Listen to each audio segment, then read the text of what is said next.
Hi, this is Jyoti Deshwal and I welcome you all again back to my YouTube channel, or welcome if you are coming to this channel for the very first time. I hope that you guys are doing really great, and in this particular class we are going to continue with chapter number 19 questions, that is professional ethics के questions from your study material. 40 questions already हम cover कर चुके हैं. Part number 1 जो आपके इस lecture का available है वहां पे हमने 40 क्वेश्चंस कवर किए थे. अगर आपने अभी तक उन क्वेश्चंस को नहीं देखा है, मैं इस वीडियो के डिस्क्रिप्शन बॉक्स के अंदर उन क्वेश्चंस का लिंक दे दूंगी, आप उन क्वेश्चंस को देख सकते हो. और अगर आपने अभी तक इन क्वेश्चन सीरीज को देखना ही शुरू नहीं किया है तो आपको इन क्वेश्चन सीरीज को डेफिनेटली देखना चाहिए, क्योंकि बहुत अच्छे क्वेश्चंस हैं आपके एसएम के अंदर भी, और बहुत सारे क्वेश्चंस ऐसे हैं जो पास्ट ईयर के एग्जामिनेशंस के ही क्वेश्चंस हैं. राइट, सो आज की हमारी इस क्लास का एजेंडा होगा जो रिमेनिंग क्वेश्चंस है टेस्ट योर नॉलेज के 17 क्वेश्चंस आपके बाकी है, और इसके साथ साथ एक केस सिनेरियो है आपके एसएम के अंदर, उसको हम डिस्कस करेंगे. चैनल पे अगर आप पहली बार आए हो या आप बार बार आते हो पर आपने अभी तक चैनल को सब्सक्राइब नहीं किया है, then do subscribe this channel for more videos relating to audit and any other kind of video that may help you to prepare your exams in a better way. So let's start. Question number 1 from test your knowledge, बहुत ही simple सा question है. Total 17 questions हैं test your knowledge के जो हमें cover करने हैं. जब मैंने आपको इस चैप्टर को शुरू कराया तो मैंने क्या बोला था, 60 के अराउंड क्वेश्चंस है जो we have to cover, and उसमें से 40 क्वेश्चन हम ऑलरेडी कवर कर चुके हैं. तो 17 क्वेश्चन ये बनते हैं, तो 57 क्वेश्चन है आपके एसएम के प्रोफेशनल एथिक्स के, that we will be covering in total. इसके साथ साथ एक केस सिनेरियो भी है जो हमें कवर करना है. राइट, क्वेश्चन नंबर 1 कहता है that mister P is a chartered accountant in practice. CA है, पी प्रैक्टिस के अंदर है, ये आपके क्लाइंट्स को management consultancy and other services provide कर रहा है. Right, management consultancy and other services ये हमने कहां पे देखा था, सेक्शन नंबर 2 सब सेक्शन नंबर 2 आपका क्लोज नंबर 4. और ऐसे इस पर्टिकुलर सेक्शन के ऊपर भी हमने कल कुछ क्वेश्चन कवर किए थे, मतलब फर्स्ट पार्ट के अंदर भी have covered some question. During the year 2022-23 looking into the growing needs of his client to invest in the stock market, he also advised them on the portfolio management services. अब इसको दिखाई दे रहा है कि इसके क्लाइंट की needs बढ़ती जा रही है for the investment in the stock market, तो इसने अपने क्लाइंट्स की नीड को देखते हुए पोर्टफोलियो मैनेजमेंट की सर्विसेज भी देना शुरू कर दिया अपने क्लाइंट्स को, जहां पे whereby he manage the portfolio of some of his clients, जहां पे ये अपने क्लाइंट्स का पोर्टफोलियो मैनेज कर रहा है. आपको ये बताना है कि क्या ये जो पीए है, सीए, ये जो आपका सीएपी है, क्या ये गिल्टी है प्रोफेशनल मिसकंडक्ट का, क्या ये गिल्टी है आपके मिसकंडक्ट का, या ये गिल्टी नहीं है. राइट, तो हमने जब आपकी वो लिस्ट पढ़ी सेक्शन नंबर 2 सब सेक्शन नंबर 2 के क्लोज नंबर 4 में जो management consultancy and other services के अंदर क्लोजेस है वो लिस्ट है, वहां पे वी हैव सीन की 3 ऐसी सर्विसेज है जो आपका ये सीए नहीं दे सकता.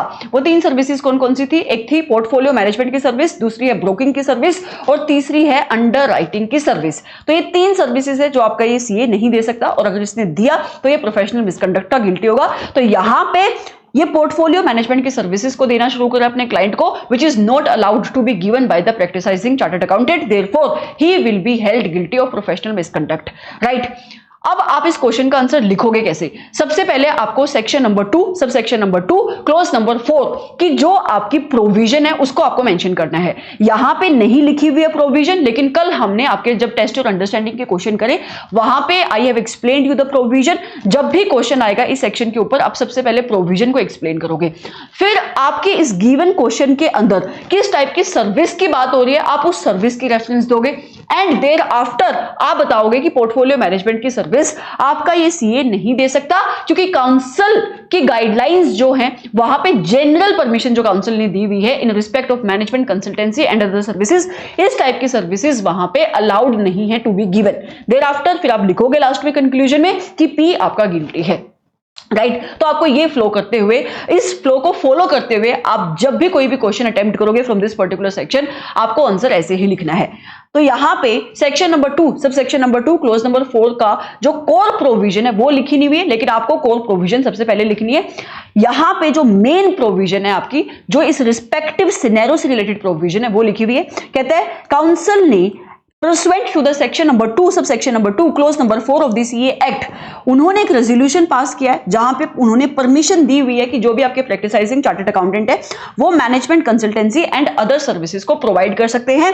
एंड इसी लिस्ट में एक क्लोज भी गिवन है, a clause of the aforesaid resolution allows CS in practice, कि जो आपके प्रैक्टिसाइजिंग चार्टर्ड अकाउंटेंट है वो एक्ट कर सकते हैं एज एन एडवाइजर और a consultant to an issue of securities. मतलब कोई भी का क्लाइंट है, कोई भी कंपनी है, अगर वो अपना इशू लेकर आ रही है, आईपीओ लेकर आ रही है, एफपीओ लेकर आ रही है, वहां पे ये practicising chartered accountant as an adviser, as a consultant to that an issue वो एक्ट कर सकते हैं। इसके साथ साथ कुछ और मैटर्स हैं जिसके रिलेशन में ये अपने उस क्लाइंट की हेल्प कर सकते हैं जो इशू को लेकर आ रहा है, such as drafting of prospectus में हेल्प कर सकते हैं, जो सेबी के साथ आपके इन कंपनीज को डॉक्यूमेंट फाइल करने पड़ते हैं उनकी फाइलिंग में हेल्प कर सकते हैं, जब ये अपने पब्लिसिटी बजट्स को बनाएंगे पब्लिसिटी बजट की प्रिपरेशन में हेल्प कर सकते हैं।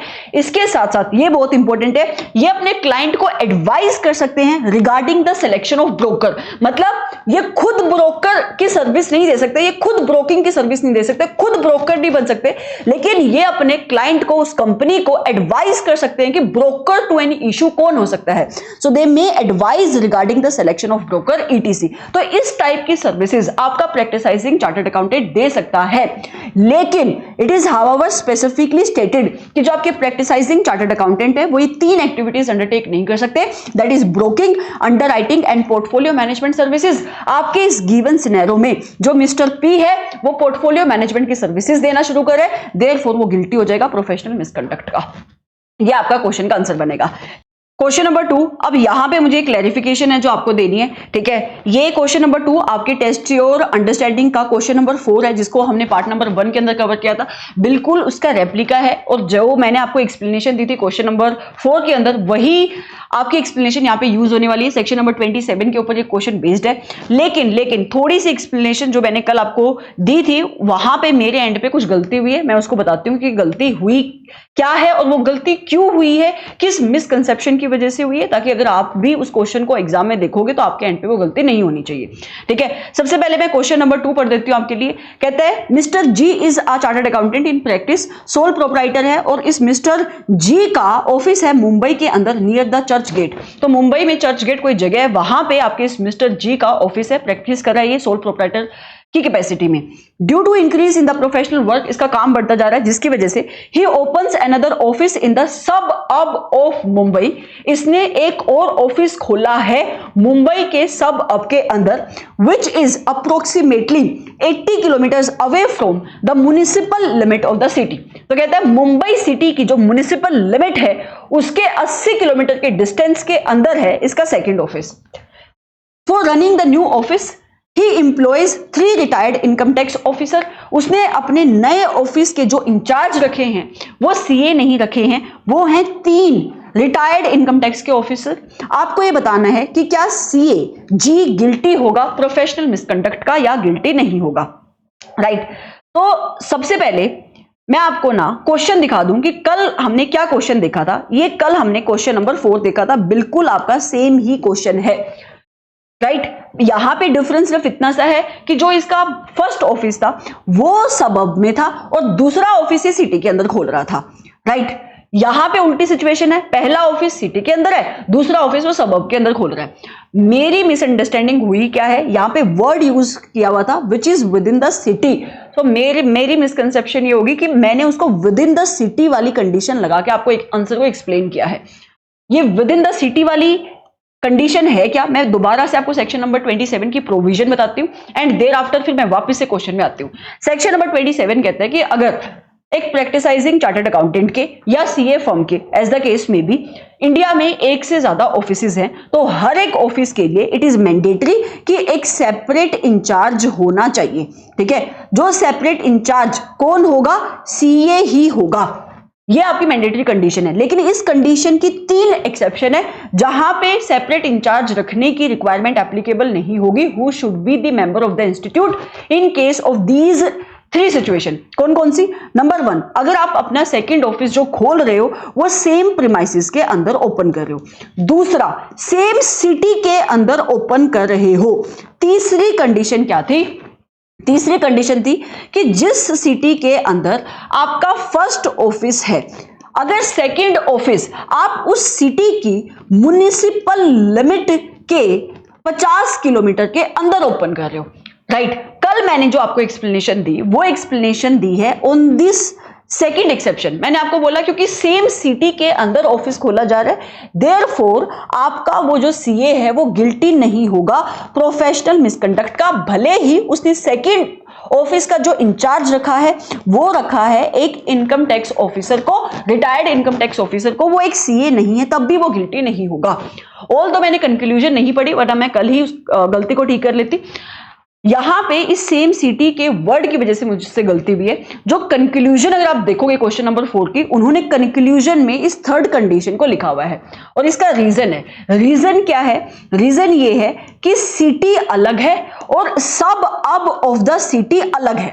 मतलब सब अब मतलब सिटी के बाहर का एरिया, सिटी के बाहर का एरिया, राइट। तो यहां पे जब तुम आंसर लिखोगे तो प्रोविजन तुम्हें सेम ही लिखनी है जो हमने कल एक्सप्लेन करी, लेकिन अब जब तुम कंक्लूजन लिखोगे तो कंक्लूजन में तुम्हें डिस्टेंस वाली प्रोविजन लिखनी है, ना कि सेम सिटी वाली, राइट। मेरी मिसअंडरस्टैंडिंग ये भी हुई कि सब अब को भी मैंने सेम सिटी वाले एरिया को समझ लिया। मुझे लगा कि सिटी के अंदर जो जहां पे आपके मोस्टली घर वगैरह होते हैं वैसे उन्हीं को सबब बोलते हैं, बट यहां पे ये कह रहा है कि सिटी के बाहर सबब्स है, ठीक है। तो उस वजह से ये क्वेश्चन में गलती हुई है। तो यहां पे जब तुम आंसर लिखोगे तो ऊपर क्वेश्चन क्या था, दोबारा से बता देती हूँ। क्वेश्चन नंबर 4 में क्या था? क्वेश्चन नंबर 4 में जो फर्स्ट ऑफिस था वो फर्स्ट ऑफिस था सब अब के अंदर। सब अब वैसे अगर आप देखोगे तो मोस्टली रेजिडेंशियल एरिया को तुम सब अब बोलते हो, जिसकी वजह से कंफ्यूजन हुई है मेरे एंड पे। लेकिन यहां पे बोल रहा है कि सिटी के बाहर सबब है, सिटी के आउटर एरिया को सबब बोल रहा है। वहां पे उनका फर्स्ट ऑफिस था। सेकेंड ऑफिस उन्होंने खोला विद इन द सिटी। यहां पे वर्ड इन द सिटी आना चाहिए था इंग्लिश, तो इन्होंने बोला सेकंड ऑफिस खोला इन्होंने विद इन द सिटी, तो मतलब दूसरा ऑफिस सिटी के अंदर खोला जा रहा है। तो आप इसको ऐसा मानो कि ये दो डिफरेंट जगहें हैं, डिफरेंट सिटी है। तो यहां पे जब तुम एक्सेप्शन देखोगे तो ये थर्ड कंडीशन एप्लीकेबल होगी, क्या कि क्योंकि जो सेकंड ऑफिस आप खोल रहे हो वो सब अब की म्युनिसिपल लिमिट से 50 किलोमीटर के अंदर अंदर है। फोर्थ क्वेश्चन में ये लिमिट है, ये डिस्टेंस है 30 किलोमीटर का, देयरफॉर वो गिल्टी नहीं होगा, भले ही उसने जो सेकंड ऑफिस का इंचार्ज रखा है वो एक रिटायर्ड इनकम टैक्स ऑफिसर को रखा है। समझ में आ गया? मैं अब दोबारा से आपके लिए उसी क्वेश्चन की प्रोविजन पढ़ देती हूं, मतलब जो लास्ट में कंक्लूजन है जो मैंने कल नहीं पढ़ी थी, प्रोविजन तो बिल्कुल आपकी सेम ही रहेगी, कंक्लूजन पढ़ देती हूं। कंक्लूजन में इसने क्या लिखा हुआ है? As the distance between the new office खुला है सिटी के अंदर and municipal limit of the suburb, इसको तो मान के चलो ये डिफरेंट जगह सिटी के बाहर है, एक अलग सिटी है, इनका जो डिफरेंस है वो लेस देन 50 किलोमीटर है, मतलब 50 किलोमीटर के अंदर अंदर है, देयरफॉर वो गिल्टी नहीं है किसी भी मिसकंडक्ट का। जो मैंने तुम्हें कल एक्सप्लेनेशन दी वो मैंने एक्सप्लेनेशन दी थी कि वो विद इन द सिटी है, समझ रहे हो? तो यहां पे कंक्लूजन में तुम्हें विद इन द सिटी वाली नहीं लिखनी है, ये वाली पर्टिकुलर यहां पे आपको अपनी एक्सेप्शन को मेंशन करना है। ये मेरे एंड पे मिस्टेक थी जो मैंने कल करी है, तो इस वजह से मैंने आपको आज पॉइंट आउट कर दिया। वो लेक्चर मैंने अपलोड कर दिया है तो बच्चों ने डाउनलोड कर लिया होगा उसको, तो मेरे लिए पॉसिबल नहीं हो पाएगा कि मैं उसको एडिट करूं उस लेक्चर को, क्योंकि वो इनक्रिप्ट हो चुका है।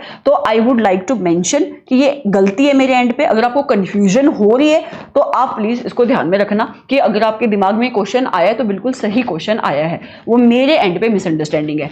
अब मैं आपको क्वेश्चन नंबर 2 में लेकर आ रही हूं जो हमारा आज का क्वेश्चन है, मतलब जो हमारे इस पर्टिकुलर टेस्ट योर नॉलेज का क्वेश्चन है। इसी अंडरस्टैंडिंग को आप ध्यान में रख के चलो कि सबब एक आप ऑल टुगेदर एक डिफरेंट सिटी मान लो, ठीक है, तब कंफ्यूजन नहीं होगी, और सिटी तो एक आपकी अलग से सिटी है। तो यहां पे जो फर्स्ट ऑफिस है वो है मुंबई सिटी के अंदर, और जो सेकंड ऑफिस खोला जा रहा है वो इस सिटी की म्युनिसिपल लिमिट से, देखो यहां पे वर्ड यूज है municipal limit with in the city, ऐसा कोई वर्ड यूज नहीं है, तो इस वाले क्वेश्चन में शायद वो कंफ्यूजन आपको हो भी ना, ठीक है। जो सेकंड ऑफिस खोला जा रहा है वो खोला जा रहा है फर्स्ट, ये जो मुंबई सिटी है उसकी म्युनिसिपल लिमिट के 80 किलोमीटर के डिस्टेंस पे, मतलब 50 किलोमीटर के जो डिस्टेंस है उससे ज्यादा ये डिस्टेंस है, तो देयरफॉर यहां पे वो गिल्टी हो जाएगा। क्योंकि अगर डिस्टेंस आप 50 किलोमीटर के डिस्टेंस पे आप अपना सेकंड ऑफिस ओपन नहीं कर रहे हो, इन दैट सिचुएशन वहां पे उन ऑफिस का उस ऑफिस का incharge should be a chartered accountant only. यहां पे आप 3 रिटायर्ड इनकम टैक्स ऑफिसर्स को अगर इंचार्ज रख रहे हो तो in this situation mister G guilty होगा, ठीक है। तो वो सेम अंडरस्टैंडिंग आपको लेके चलनी है यहाँ पे।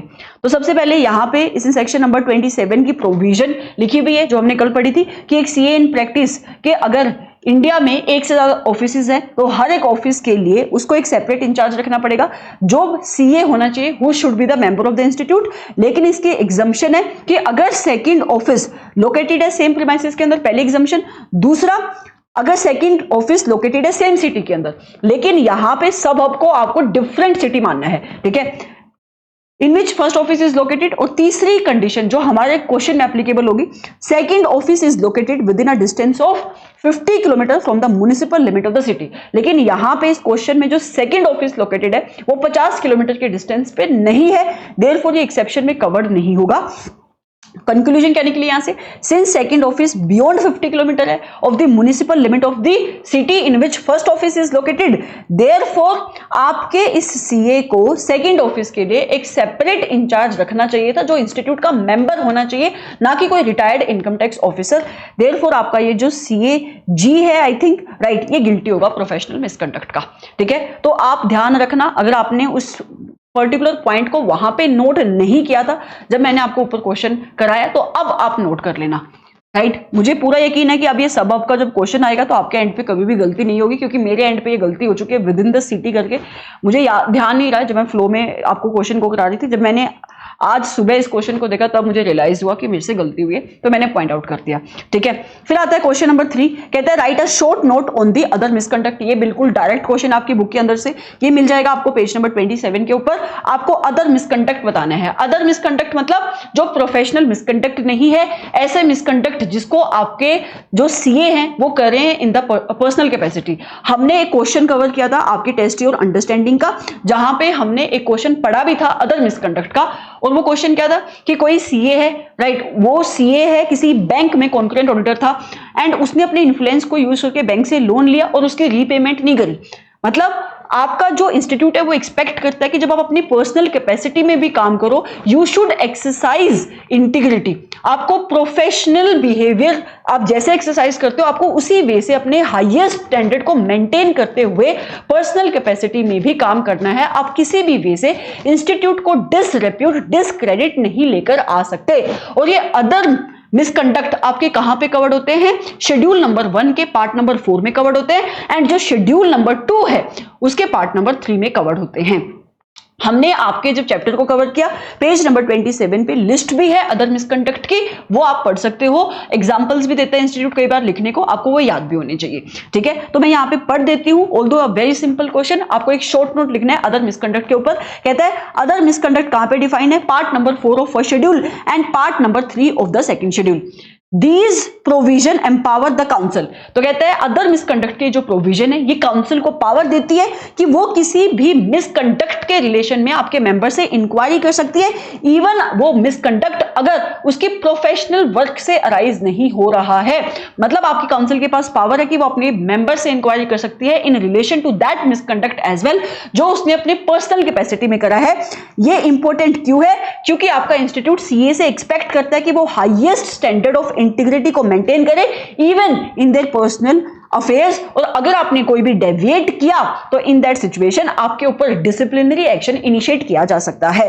फिर इसने एग्जांपल दिया है कि क्या किसको आप अदर मिसकंडक्ट बोल सकते हो। फॉर एग्जांपल, अगर आपके किसी सीए ने जो इंस्टीट्यूट का मेंबर है, भले ही वो प्रैक्टिस के अंदर नहीं है, राइट, या प्रैक्टिस के अंदर है भी, अगर उसने अपने रिलेटिव की विल को फोर्ज किया, तो ये काम अब अपने रिलेटिव की विल को फोर्ज करना उसकी प्रोफेशनल वर्क से रिलेटेड नहीं है, लेकिन फिर भी ये उसके मिसकंडक्ट में कवर्ड होगा, लेकिन अदर मिसकंडक्ट में। और इंस्टीट्यूट को ये बात पता लगी तो कहीं ना कहीं उसके नाम खराब हो रहा है कि देखो उसके इंस्टीट्यूट का मेंबर फोर्ज कर रहा है, राइट। तो this is bringing disrepute, discredit to the institute, तो ये अदर मिसकंडक्ट में कवर्ड होगा।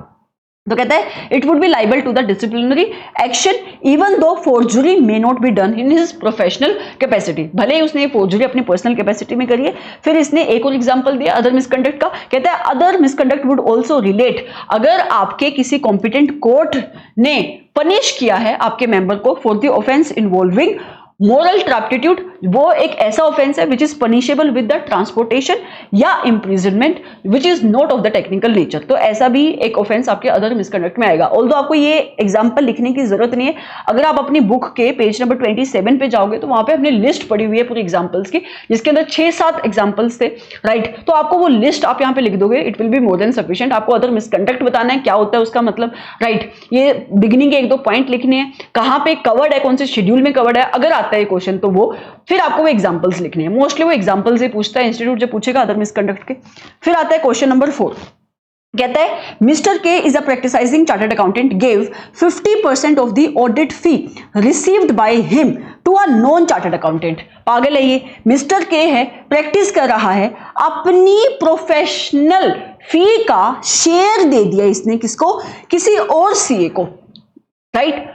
नहीं, किसी और पर्सन को जो सीए नहीं है, जो है mister L, under the nomenclature of the office allowance in the name of office allowance and such an arrangement continued for a number of years। और काफी टाइम से चलता आ रहा है। आपको डिस्कस करना है इस मैटर को in the light of professional ethics which is issued by the ICI. तो सिंपल सी बात है, ये शेड्यूल 1 के पार्ट नंबर 1 के क्लोज नंबर 2 में गिल्टी हो जाएगा।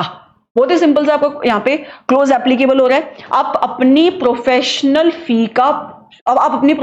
फी को शेयर नहीं कर सकते किसी के साथ भी, लेकिन यहां पे हमने एक्सेप्शंस पढ़ी कि आप शेयर कर सकते हो इंस्टीट्यूट के मेंबर्स के साथ, राइट? मतलब किसी और सीए के साथ, अपने पार्टनर के साथ, रिटायर्ड पार्टनर के साथ, legal representative of deceased partner के साथ। इनके अलावा आप और किसी के साथ अपने प्रोफेशनल बिजनेस की फी को शेयर नहीं कर सकते, ठीक है?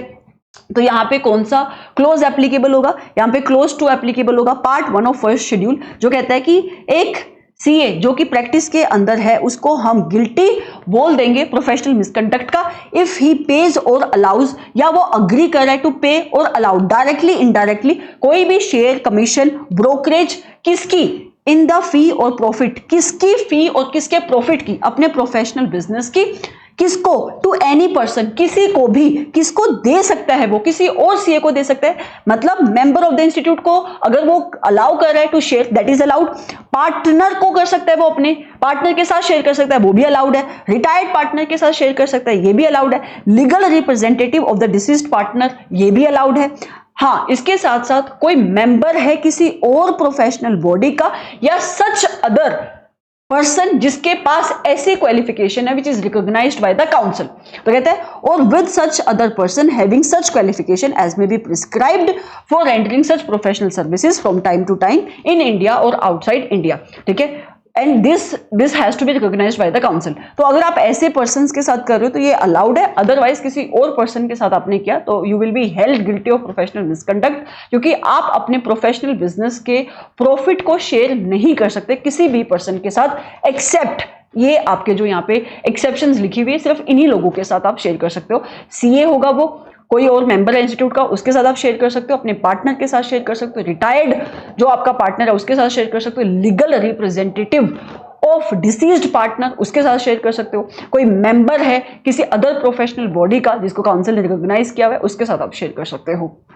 ठीक है? तो यहां पे जो के है वो प्रॉफिट शेयर कर रहा है, अपनी ऑडिट फी को शेयर कर रहा है मिस्टर एल के साथ जो चार्टर्ड अकाउंटेंट नहीं है, तो ये गिल्टी होगा प्रोफेशनल मिसकंडक्ट का। तो चार्टर्ड अकाउंटेंट ने अपने प्रॉफिट शेयर करे हैं किसी नॉन सीए के साथ, therefore he will be held guilty of professional misconduct under schedule number 1 part number 1 clause number 2, ठीक है? बहुत ही सिंपल सा क्लोज एप्लीकेबल हो रहा है। क्वेश्चन नंबर 5 कहता है mister x who passed his CA examination of ICI, तो किसी ने अपने सीए कोर्स को पास किया है, कब पास किया है? 18 जुलाई 2022 को, and started his practice from अगस्त 15 2022। तो जुलाई में उसने अपना फाइनल पास किया और अगस्त में उसने प्रैक्टिस करना शुरू कर दिया है। ऑन 16 अगस्त 2022, 15 अगस्त को प्रैक्टिस करना शुरू किया। 16 अगस्त को one female candidate approached him for the articleship, एक फीमेल कैंडिडेट आई उसके पास आर्टिकलशिप के लिए। In addition to the monthly stipend, उसने उसको अपना इंटर्न रख लिया, आर्टिकल रख लिया, और उसको मंथली स्टाइफेंड देने के साथ साथ मिस्टर एक्स ने उसको ऑफर किया है 1% of the profit of his CA firm, कि जो भी मेरे प्रोफेशनल बिजनेस का प्रॉफिट होगा उसका 1% तेरे को भी दूंगा मैं, मतलब मंथली स्टाइफेंड भी दूंगा और इसके साथ साथ 1% ऑफ द प्रॉफिट भी मैं शेयर करूंगा। She agreed to take both 1% of the profit of CA firm and stipend as per the rate which is prescribed by the ICI। तो वो अग्री करेगी, वो तो अग्री करेगी, उसको स्टाइफेंड भी मिल रहा है, प्रॉफिट भी शेयर भी मिल रहा है। ICI sent a letter to mister X, भेजना ही था, क्योंकि तुम मंथली स्टाइफेंड दे रहे हो as per the rate which is prescribed by ICI, that is fine, लेकिन तुम उसको प्रॉफिट में शेयर नहीं दे सकते, अपने प्रोफेशनल बिजनेस को अपने प्रोफेशनल बिजनेस के प्रॉफिट को तुम शेयर नहीं कर सकते। अभी मैंने आपको प्रोविजन पढ़ाई, ठीक है। Objecting the payment of 1% of the profit, बिल्कुल सही नोटिस है इसके पास। मिस्टर एक्स ने क्या रिप्लाई किया है, वो कहता है that he is paying 1% of the profit to his firm over and above the stipend to help the article clerk as the financial position of this clerk is very weak. कहता है कि मैं 1% का शेयर इस वजह से इसको provide कर रहा हूं क्योंकि बहुत ही गरीब घर से आती है, फाइनेंशियल पोजीशन इसकी अच्छी नहीं है। Is mister X liable to the professional misconduct? Yes. मैं प्रोविजन दोबारा से एक्सप्लेन नहीं करूंगी, ना तो ये आपके इंस्टीट्यूट की मेंबर है, ना तो ये मतलब सीए है, ना इसकी पार्टनर है, ना रिटायर्ड पार्टनर है, ना डिसीज्ड पार्टनर है, ये ना ये कोई मेंबर है किसी प्रोफेशनल बॉडी की which is recognised by the council. तो फिर आप इसको अपने प्रोफेशनल बिजनेस में हिस्सा नहीं दे सकते। अगर आपने दिया तो आप गिल्टी हो गए प्रोफेशनल मिसकंडक्ट के शेड्यूल नंबर 1 के पार्ट नंबर 1 के क्लोज नंबर 2 के अंदर। ये बिल्कुल ऊपर वाला ही आपकी प्रोविजन एप्लीकेबल होगी।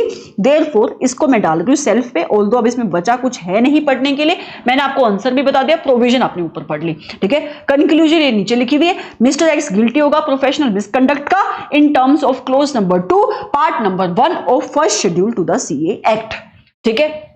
ये आपका क्वेश्चन नंबर 5 था। अब आता है क्वेश्चन नंबर 6। कहता है मेसर्स XYZ एक फर्म है चार्टर्ड अकाउंटेंट की, प्रैक्टिस करी है, उन्होंने वेबसाइट डेवलप करी है xyz.com, ठीक है, कर सकते हैं। The colour chosen for the website बहुत ब्राइट ग्रीन है, कलर के ऊपर कोई रिस्ट्रिक्शन नहीं है, ठीक है, फॉर्मेट के ऊपर कोई रिस्ट्रिक्शन नहीं है, उन्होंने ब्राइट ग्रीन कलर चूज किया, कोई इशू नहीं है। And website is running on a push technology, ये दिक्कत है, पुश पे तुम अपनी वेबसाइट को रन नहीं कर सकते, it should run on the pull technology. Pull technology का मतलब है वेबसाइट इंफॉर्मेशन तब देगी जब तुम मांगोगे, अपने आप से तुम्हारे मुंह पे इंफॉर्मेशन वो थोपेगी नहीं। तो it is running on the push technology which is wrong, where the name of the partners of the firm and major clients were to be displayed on the website। Website पे ही वो बता रहे कि हमारे client क्या हैं, without any disclosure obligation from any regulator. हम उनसे फी क्या चार्ज कर रहे हैं कोई उनसे नहीं पूछ रहा है, किसी रेगुलेटर ने उनके ऊपर रिक्वायरमेंट नहीं लगाई है। क्या आपको बताना है कि ये जो आपके इस messrs XYZ firm of chartered accountants ने अपनी वेबसाइट बनाई है, क्या ये काउंसिल की आपकी ICAI की गाइडलाइंस के अकॉर्डिंग बनाई है या नहीं बनाई है? Answer is no. देखो उन्होंने ब्राइट कलर को चूज किया, कोई इशू नहीं है, फॉर्मेट कलर कोई भी हो सकता है। इशू क्या है, एक तो पुश टेक्नोलॉजी पे तुम काम कर रहे हो, पुल पे काम होनी चाहिए तुम्हारी वेबसाइट। दूसरा इशू क्या है, तुम पार्टनर के नाम डिस्प्ले कर रहे हो, इसमें कोई इशू नहीं है। इशू क्या है, क्लाइंट के नाम भी तुम डिस्प्ले कर रहे हो, राइट। क्लाइंट के नाम वेबसाइट पे तभी तुम डिस्प्ले कर सकते हो, उनसे फी तुम क्या चार्ज करो तभी डिस्प्ले हो सकती है, if it is required by any regulator. But यहां पे तो क्वेश्चन ने स्पेसिफाई किया हुआ है कि रेगुलेटर की ऐसी कोई रिक्वायरमेंट है ही नहीं। तो अगर रेगुलेटर की कोई रिक्वायरमेंट है नहीं तो फिर तुम अपनी वेबसाइट के ऊपर क्लाइंट के नाम को डिस्प्ले नहीं कर सकते, तो तुम गिल्टी हो जाओगे। क्लोज कौन सा एप्लीकेबल होगा, कहां पे पढ़ा था, किसके साथ, कौन से क्लोज के साथ हमने पढ़ी थी एडवर्टाइजमेंट की गाइडलाइंस? ये आएंगे एडवर्टाइजमेंट मतलब वेबसाइट वाली गाइडलाइंस, ऑल्दो ये इनडायरेक्ट सोलिसिटेशन ही होती है, तो ये आएगा आपका क्लोज नंबर 6 के अंदर, राइट। तो रेफरेंस किसकी दी जाएगी यहाँ पे, schedule number 1 part number 1 clause number 6 के। तो कहते हैं as per the guidelines of the ICAI which is laid down in clause number 6 part number 1 of first schedule to the CA Act, it says हम एक chartered accountant, वैसे अगर आप इससे पहले लिखना चाहो तो क्लोज नंबर 6 की जो आपकी कोर प्रोविजन है उसको लिख सकते हो, यहाँ पे इसने नहीं लिखा, इसने डायरेक्टली आपकी काउंसिल की जो गाइडलाइंस है विद रिस्पेक्ट टू वेबसाइट उसके बारे में लिखा है।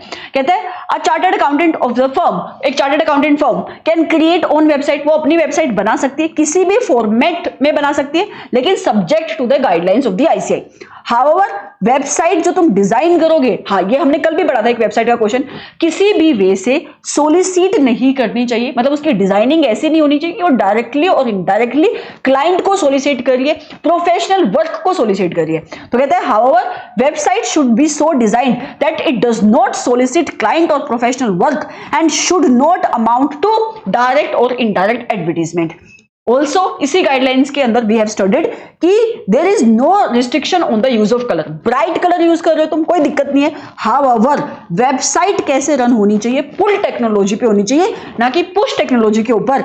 एंड आप अपने नाम अपने क्लाइंट्स के, उनसे तुम कितनी फी चार्ज कर रहे हो इसको तुम वेबसाइट के ऊपर डिस्प्ले नहीं कर सकते, लेकिन हमने एक पढ़ी थी इसकी एक्सेप्शन, डिस्क्लोजर दे सकते हो if it is required by any regulator. कहता है disclosure of the name of the client or fee which is charge on the website is permissible only कब, where it is required by the regulator, whether or not constituted under any statute in India और outside India, चाहे वो statue की requirement के through आ रहा है या नहीं आ रहा है, provided that such disclosure is only, लेकिन ये डिस्क्लोजर जो तुम दोगे वो भी सिर्फ उतना ही दोगे जितनी रेगुलेटर की रिक्वायरमेंट है। कहता है it should only to the extent of the requirement of that regulator. इस गिवन सिनेरियो में क्या हो रहा है कि आपके सीए फर्म है मैसेज XYZ, प्रैक्टिस के अंदर है, उन्होंने वेबसाइट डेवलप करी, कलर उन्होंने चूज किया ब्राइट ग्रीन, पुश टेक्नोलॉजी पे वो रन करिए जहां पे वो अपने पार्टनर के नाम और क्लाइंट के नाम को डिस्प्ले करें, और ऐसे कोई डिस्क्लोजर की रिक्वायरमेंट रेगुलेटर से है नहीं, तो वो गिल्टी हो जाएगी प्रोफेशनल मिसकंडक्ट का। ठीक है, ग्राउंड आप लिखो यहाँ पे कि पुश टेक्नोलॉजी पे वो ऑपरेट करिए और नाम को वो डिस्प्ले करिए, ऑल्दो कलर उसने जो यूज किया उसमें कोई इशू नहीं है, पार्टनर के नाम को भी तुम डिस्प्ले कर सकते हो, उसमें भी कोई इशू नहीं है। ठीक है, अब आता है question number 7, a partner of the firm of chartered accountants during a TV interview. Okay, CA firm है, ठीक है, उस सीए फर्म में से कोई पार्टनर है, टीवी में इंटरव्यू दे रहा था, दे सकते हैं, अलाउड है, उसने हैंडओवर कर दिया है अपनी फर्म का बायोडाटा, अच्छा, to the chairperson, okay, such a biodata detailed the standing of the international firm with which the firm was associated। उसके अंदर इंफॉर्मेशन दी गई थी किसी इंटरनेशनल फर्म की जिसके साथ आपकी ये फर्म एसोसिएटेड थी। इसके साथ साथ इट ऑल्सो डिटेल्ड, प्रॉब्लम क्या है, उस बायोडाटा के अंदर ये भी लिखा हुआ था कि आपके इस पार्टनर की अचीवमेंट क्या है, मतलब वो बता रहा है मेरा एक्सपीरियंस क्या, मैंने क्या क्या अचीव किया है, उसकी recognition as an expert in the field of taxation in the country, बता रहा है कि देखो मुझे कितना जाना माना जाता है, मेरी क्या रिकॉग्निशन है इस देश में एज अ टैक्स कंसल्टेंट। ठीक है, कि भाई टैक्सेशन के फील्ड में मेरा कितना नाम है। Chairperson read out the set biodata during the interview, उसने जोर से पढ़ा, तो कहीं ना कहीं एडवर्टीजमेंट हो रही है ना यहाँ पे आपके इस पार्टनर की। Discuss whether this action by the chartered accountant would amount to misconduct और नॉट। यस, आप डायरेक्टली एडवर्टीजमेंट नहीं कर रहे, इनडायरेक्टली तो एडवर्टीजमेंट करो, क्लाइंट आएंगे आपके बारे में, अगर आपका वो चेयरमैन अगर पढ़ रहा है कि वाओ इतना इसका नाम है, इसने यही अचीव किया, तो कल आपको कॉन्टेक्ट करेंगे, तो ये क्लोज 6 में गिल्टी हो जाएगा। ठीक है, तो प्रोविजन कौन सी क्लोज की एप्लीकेबल होगी, शेड्यूल 1 पार्ट 1 क्लोज नंबर 6। तो प्रोहिबिशन ऑन सोलिसिटेशन ऑफ वर्क, यहाँ पे इनडायरेक्ट सोलिसिटेशन हो रही है, एडवर्टीजमेंट हो रही है बट इनडायरेक्ट सोलिसिट किया जा रहा है क्लाइंट को। Close 6 part 1 first schedule of the CA act, ये प्रोहिबिट करता है कि आपका सीए जो प्रैक्टिस के अंदर है वो सोलिसिट नहीं कर सकता काम को डायरेक्टली इनडायरेक्टली। किस वे से, हमने कल भी पढ़ा था, CAPI that is circular, advertisement, personal communication, interview और बाय एनी अदर मींस। अगर आपने ऐसा किया तो आप प्रोफेशनल मिसकंडक्ट के गिल्टी होगे। आपको जिस वे से यहाँ पे वर्डिंग्स लिखी हुई वैसे लिखने की जरूरत नहीं है। मैंने आपको हमेशा बताया कि आप एक स्टैंडर्ड को फॉलो करो। सबसे पहले जिस भी रिस्पेक्टिव शेड्यूल के, जिस भी रिस्पेक्टिव पार्ट के क्लोज से आपसे क्वेश्चन पूछा गया, आप उसकी प्रोविजन लिखो। देयर आफ्टर आप बताओ कि गिवन सिचुएशन में क्या हो रहा है, जैसे कि इस गिवन सिचुएशन में जो भी आपका गिवन सिनेरियो है वो आप लिखो। फिर आप ये बताओ कि ये जो एक्ट है इससे आपका इस सीए के नाम का प्रमोशन हो रहा है, उसकी पब्लिसिटी हो रही है, और सिर्फ सीए के नाम की ही नहीं उसकी फर्म की भी पब्लिसिटी हो रही है। देयरफॉर पार्टनर गिल्टी होगा प्रोफेशनल मिसकंडक्ट का, क्योंकि आप इनडायरेक्ट सोलिसिटेशन कर रहे हो काम की। ठीक है, तो ये यहाँ पे आपका आंसर बनेगा। फिर आता है क्वेश्चन नंबर 8, कहता है an advertisement was published in a newspaper. Advertisement दी गई है न्यूज़पेपर के अंदर, containing the photograph of mister X, a member of the institute, where he was congratulated on the occasion of opening ceremony of his office. Advertisement दी गई है कि कोई मिस्टर एक्स है, उसने अपना ऑफिस खोला है, उसकी ओपनिंग सेरेमनी है, और यहाँ पे उसकी फोटो लगाई गई है कि हम कॉन्ग्रेचुलेट करते हैं मिस्टर सीए एक्स को, दिस एंड दैट, कि उसने अपना ऑफिस खोला है, यहाँ वहाँ ऐसे ऐसे एडवर्टीजमेंट दी गई है। तो क्या इसने ठीक किया है? ये तो देखने में एडवर्टीजमेंट लग रही है, कितनी प्रोमिनेंट वे से आप बता रहे हो कि ऐसी कोई फर्म खुली है, ये इसका सीए है, फोटो के साथ आप बता रहे हो, तो ये एडवर्टीजमेंट है। ठीक है, तो ये गिल्टी होगा क्लोज 6 में। फिर आगे कहते हैं mister x chartered accountant and the proprietor of x and company. 2 question है, एक आंसर हो गया।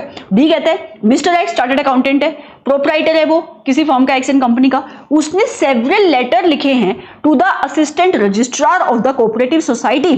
कोऑपरेटिव सोसाइटी के असिस्टेंट रजिस्ट्रार को लेटर लिख रहे हैं वो, किस चीज के लिए? Stating that though his firm was on the panel of the auditor, कहते हैं मेरी फर्म आपके ऑडिटर के पैनल पे आपकी एग्जिस्ट करती है, हम हैं आपके पैनल के ऊपर। No audit work was allotted to the firm, कहते हैं लेकिन अभी तक हमें कोई काम ही नहीं मिला है। And further requested him to look into the matter, और वो रिक्वेस्ट करे कि आप देखो ना कि हमें काम क्यों नहीं मिल रहा है, हम आपके पैनल पे हैं एज एन ऑडिटर बट हमें काम नहीं मिल रहा है। क्या तुम ऐसा काम मांग सकते हो क्या? नहीं। तुम जब बात आती है पैनल की तो तुम फोन करके उनसे पूछ सकते हो सिर्फ इतना सा कि क्या कोई पैनल एग्जिस्ट करता है, इतनी इंक्वायरी तुम कर सकते हो, रोविंग इंक्वायरी भी नहीं कर सकते। और ये तो तुम उनको बिल्कुल नहीं बोल सकते कि आप इस मैटर में देखो कि हमें काम क्यों नहीं मिल रहा है। तो ये भी हमने क्लोज नंबर 6 में पढ़ा था, ये ऐसा कर रहा है तो ये भी गिल्टी है क्लोज नंबर 6 में। तो दोनों ही आपके पार्ट का आंसर बनेगा from schedule number 1 part number 1 clause number 6। ठीक है, तो यहां पे भी सबसे पहले आप इस रिस्पेक्टिव क्लोज की प्रोविजन लिखोगे जो यहां पे लिखी हुई है। कहता है chartered accountant in practice shall be deemed to be guilty of professional misconduct. एक सीए जो प्रैक्टिस के अंदर है उसको गिल्टी बोलोगे प्रोफेशनल मिसकंडक्ट का, अगर वो सोलिसिट कर रहा है क्लाइंट या प्रोफेशनल वर्क को डायरेक्टली इनडायरेक्टली, कैसे? Circular, advertisement, personal communication, interview or any other means. In this given situation part number 1 की बात करें, मिस्टर एक्स ने एडवर्टीजमेंट पब्लिश करी है न्यूज़पेपर के अंदर जहां पे उसने अपनी फोटोग्राफ लगाई है on the occasion of the opening of his office. In this context अगर आप नोट करोगे तो एडवर्टीजमेंट उसको, इस मेंबर को एक प्रोमिनेंट स्पॉट में डाल रही है। If सोलिसिटिंग of the work is allowed, कहते हैं कि अगर इस तरीके से अगर आप काम को सोलिसिट करना अलाउड कर दोगे तो जो आपके मेंबर्स हैं उनकी इंडिपेंडेंस के ऊपर खतरा आ जाएगा। This kind of advertisement will amount to the soliciting the professional work by advertisement directly और इनडायरेक्टली। यस, अगर तुम्हारी उसके न्यूज़पेपर में फोटो जा रही है, तुम बता रहे हो ऑफिस खुला, तो तुम इनडायरेक्ट सोलिसिटेशन कर रहे हो ना यहाँ पे प्रोफेशनल वर्क की, तो देयरफॉर एक्स गिल्टी होगा प्रोफेशनल मिसकंडक्ट का under schedule 1 part number 1 clause number 6 के अंदर। फिर आ जाते हैं पार्ट नंबर बी के ऊपर। यहां पे भी यही आपके क्लोज की प्रोविजन आप सबसे पहले लिखोगे। देयर आफ्टर इस गिवन सिचुएशन में क्या हो रहा है कि आपका सीए ने बहुत सारे लेटर्स लिखे to the assistant registrar of the cooperative societies, जहां पे वो रिक्वेस्ट कर रहे हैं कि आप मुझे काम अलॉट कर दो ऑडिट वर्क का। क्या आप काम मांग सकते हो? हमने पढ़ा है कि काम सिर्फ दूसरे सीए इन प्रैक्टिस से मांगा जा सकता है और किसी से नहीं, तो तुम यहाँ पे गिल्टी हो जाओगे। ठीक है, क्लोज नंबर 6 के अंदर। फिर आता है क्वेश्चन नंबर 9, कहता है a practicising chartered accountant uses a visiting card in which he designate himself besides a chartered accountant. तो इसका एक विजिटिंग कार्ड है, विजिटिंग कार्ड के अंदर सीए है, प्रैक्टिस के अंदर है, इसका विजिटिंग कार्ड है। उस विजिटिंग कार्ड के अंदर ये सीए की, चार्टर्ड अकाउंटेंट की डेजिग्नेशन को यूज करने के साथ साथ कोस्ट अकाउंटेंट की डेजिग्नेशन को भी यूज कर रहा है। क्या ये अलाउड है? Answer is no. कल भी हमने पढ़ा था शेड्यूल नंबर 1 का पार्ट नंबर 1 का क्लोज नंबर 7 और इसके साथ साथ section number 7 of the CA act, दोनों का आप मेंशन करोगे। ठीक है, वहां पे क्या लिखा हुआ है कि अगर आप चार्टर्ड अकाउंटेंट हो, प्रैक्टिस के अंदर हो, एक ही डेजिग्नेशन को यूज कर सकते हो चार्टर्ड अकाउंटेंट, इसके अलावा किसी और डेजिग्नेशन को यूज नहीं कर सकते हो। इसके साथ साथ हमने कुछ एक्सेप्शंस भी पढ़ी थी। अगर आपके पास किसी यूनिवर्सिटी की, रिकॉग्नाइज्ड यूनिवर्सिटी जो इंडिया के लोग अकॉर्डिंग रिकॉग्नाइज्ड है, उसकी डिग्री को आप मेंशन कर सकते हो। किसी और इंस्टीट्यूट की मेंबरशिप है तो उस इंस्टीट्यूट की मेंबरशिप को आप मेंशन कर सकते हो। आप बता सकते हो कि मैं आईसीएसआई का मेंबर हूं, आईसीएसआई का मेंबर हूं या आईसीडब्ल्यूए का मेंबर हूं। लेकिन आप चार्टर्ड अकाउंटेंट डेजिग्नेशन के साथ साथ किसी और डेजिग्नेशन को, सच एज जो हमने कल क्वेश्चन देखा था आपके टेस्ट और अंडरस्टैंडिंग में, वहां पे टैक्स कंसल्टेंट था, ऐसे किसी डेजिग्नेशन को यूज नहीं कर सकते। और यहां पे भी आप कोस्ट अकाउंटेंट की डेजिग्नेशन को यूज नहीं कर सकते। लेकिन हां, आप ये बता सकते हो कि मैं मेंबर हूं आईसीडब्ल्यूए का। ठीक है, ये लिखा हुआ है आपका यहां पे। कहते हैं as stated in the illustration which is given in clause number 7। ये आपको कार्ड देना है, यहां पे आप लिखो एक बार। क्या लिखोगे? With reference to the using the designation of a cost accountant, this would constitute a misconduct under section number 7 of the act, section number 7 of the CA act, जहां पे ये लिखा हुआ है आप चार्टर्ड अकाउंटेंट हो, आप प्रैक्टिस के अंदर हो, तो आपको डेजिग्नेशन यूज करनी है चार्टर्ड अकाउंटेंट। ठीक है, सो आप इसको पढ़ते हो along with schedule 1 part 1 clause number 7। और क्लोज नंबर 7 क्या कह रहा है? A chartered accountant in practice can not use any other designation than that of a chartered accountant. Nevertheless, जो आपका मेंबर प्रैक्टिस में है वो यूज कर सकते हैं, ध्यान से देखना, एनी अदर लेटर और डिस्क्रिप्शन जो इंडिकेट कर रही है membership of the accountancy bodies which have been approved by the council. Right, ये सेक्शन नंबर 7 में पढ़ा था हमने। तो this is thus therefore in this given situation chartered accountant को अपने डॉक्यूमेंट पे, जैसे कि विजिटिंग कार्ड के ऊपर ये स्टेट करना कि मैं कोस्ट अकाउंटेंट हूं, इस डेजिग्नेशन को यूज करना गलत है। हाउएवर चार्टर्ड अकाउंटेंट ये मेंशन जरूर कर सकता है, वो इंडिकेट कर सकता है मेंबरशिप ऑफ द ICWA, क्योंकि वो कोस्ट अकाउंटेंट है तो उसके पास मेंबरशिप होगी institute of cost accountant and works accountant की, इसको मेंशन कर सकता है, लेकिन वो डेजिग्नेशन यूज नहीं कर सकता। सेक्शन 7 में लिखी हुई ये बात, वो एक ही डेजिग्नेशन मेंशन कर सकता है, वो है चार्टर्ड अकाउंटेंट। तो आपको सेक्शन 7 की भी प्रोविजन लिखनी है सबसे पहले, उसके बाद schedule 1 part number 1 clause number 7 की प्रोविजन लिखनी है, देयर आफ्टर आपको इस एक्सप्लेनेशन को लिखना है। समझ में आ गया? ऐसे आपको अपने आंसर की प्रेजेंटेशन करनी है। फिर आ जाते हैं क्वेश्चन नंबर 10 की तरफ। कहते हैं मिस्टर नाइजल चार्टर्ड अकाउंटेंट है, प्रैक्टिस के अंदर है, डिलीवर कर रहा था एक speech in the national conference organised by the ministry of the textile. ठीक है, स्पीच दे रहा है, पक्का ये कुछ ना कुछ गलत बोलेगा स्पीच के अंदर। While delivering the speech he told to the audience, जब वो स्पीच दे रहा था आपका सीए जो प्रैक्टिस के अंदर है नाइजल, उसने क्या बताया ऑडियंस को, that he is a management expert. भाई तू चार्टर्ड अकाउंटेंट है, अभी तेरे को बताया अभी थोड़ी देर पहले कि तू एक ही डेजिग्नेशन यूज कर सकता है, तेरे को किसने बोला है बताने को कि तू मैनेजमेंट एक्सपर्ट है, तो दूसरी डेजिग्नेशन तुम नहीं यूज कर सकते।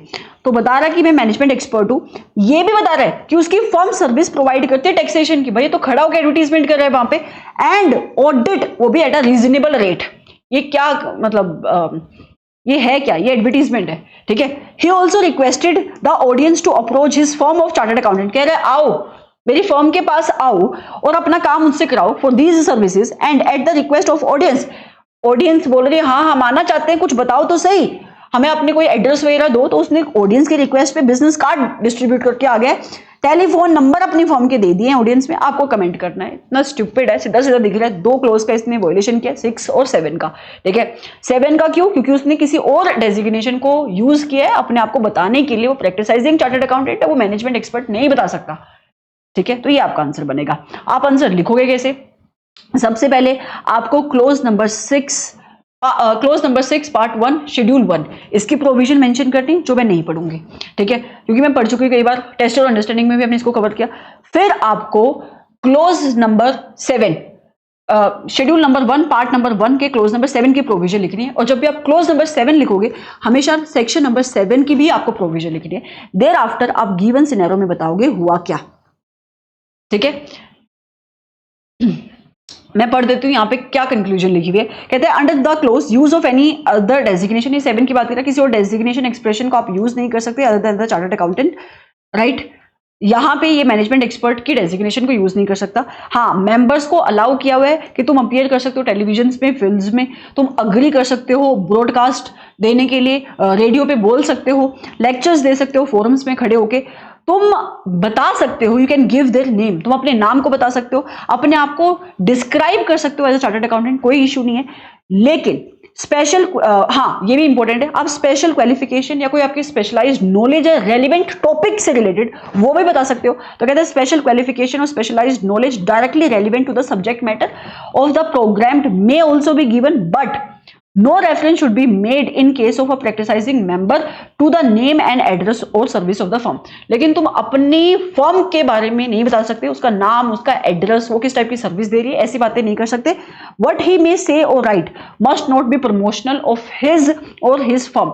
जो भी तुम बोलोगे किसी भी वे से डायरेक्टली इनडायरेक्टली प्रमोशनल नेचर का नहीं होना चाहिए, सोलिसिटेशन नहीं लगनी चाहिए, एडवर्टीजमेंट नहीं लगनी चाहिए, ना आपके उस मेंबर की ना उसकी फर्म की, बट ऑब्जेक्टिव होने चाहिए। It must be objective professional view of the topic under consideration. जिस भी प्रोग्राम में जिस भी टॉपिक के लिए तुम्हें बोलने के लिए बुलाया जा रहा है उससे रिलेटेड बातें कर सकते हो, इसके अलावा नहीं। तो ये आपके सीए के लिए इम्प्रॉपर है कि वो मैनेजमेंट एक्सपर्ट की डेजिग्नेशन को यूज करें, क्योंकि ये मैनेजमेंट एक्सपर्ट की डेजिग्नेशन ना तो डिग्री है यूनिवर्सिटी की which is established in India, ना ये सेंट्रल गवर्नमेंट ने रिकॉग्नाइज करी हुई है, ना ये रिकॉग्नाइज्ड प्रोफेशनल मेंबरशिप है किसी भी which is recognised by the central government और काउंसिल, किसी भी प्रोफेशनल बॉडी की। राइट, देयरफॉर वो अपने मैनेजमेंट एक्सपर्ट के डेजिग्नेशन को यूज नहीं कर सकता। इस वजह से आपका ये सीए गिल्टी होगा प्रोफेशनल मिसकंडक्ट का क्लोज नंबर 6 और 7 के अंदर। क्योंकि क्लोज नंबर 6 और 7 में क्यों? क्योंकि ये कोई और डेजिग्नेशन यूज कर रहा है। 6 में क्यों? क्योंकि वो अपने कार्ड बांट रहा है, अपने काम की एडवर्टीजमेंट कर रहा है। तो ये आपका आंसर बनेगा यहाँ पे। ठीक है, फिर आता है क्लोज नंबर 11। कहता है mister A is practicising question number 11। Clause number इतना बोल बोल के क्लोज नंबर निकल रहा है मुंह से। क्वेश्चन नंबर 11 कहते हैं mister A is a practicising chartered accountant working as the proprietor of messrs A and company. तो मिस्टर ए है, प्रैक्टिस के अंदर है, सीए है, प्रोपराइटर शिप फॉर्म बना के काम कर रहा है, प्रोप्राइटर है ये आपकी मेसर्स एन कंपनी का।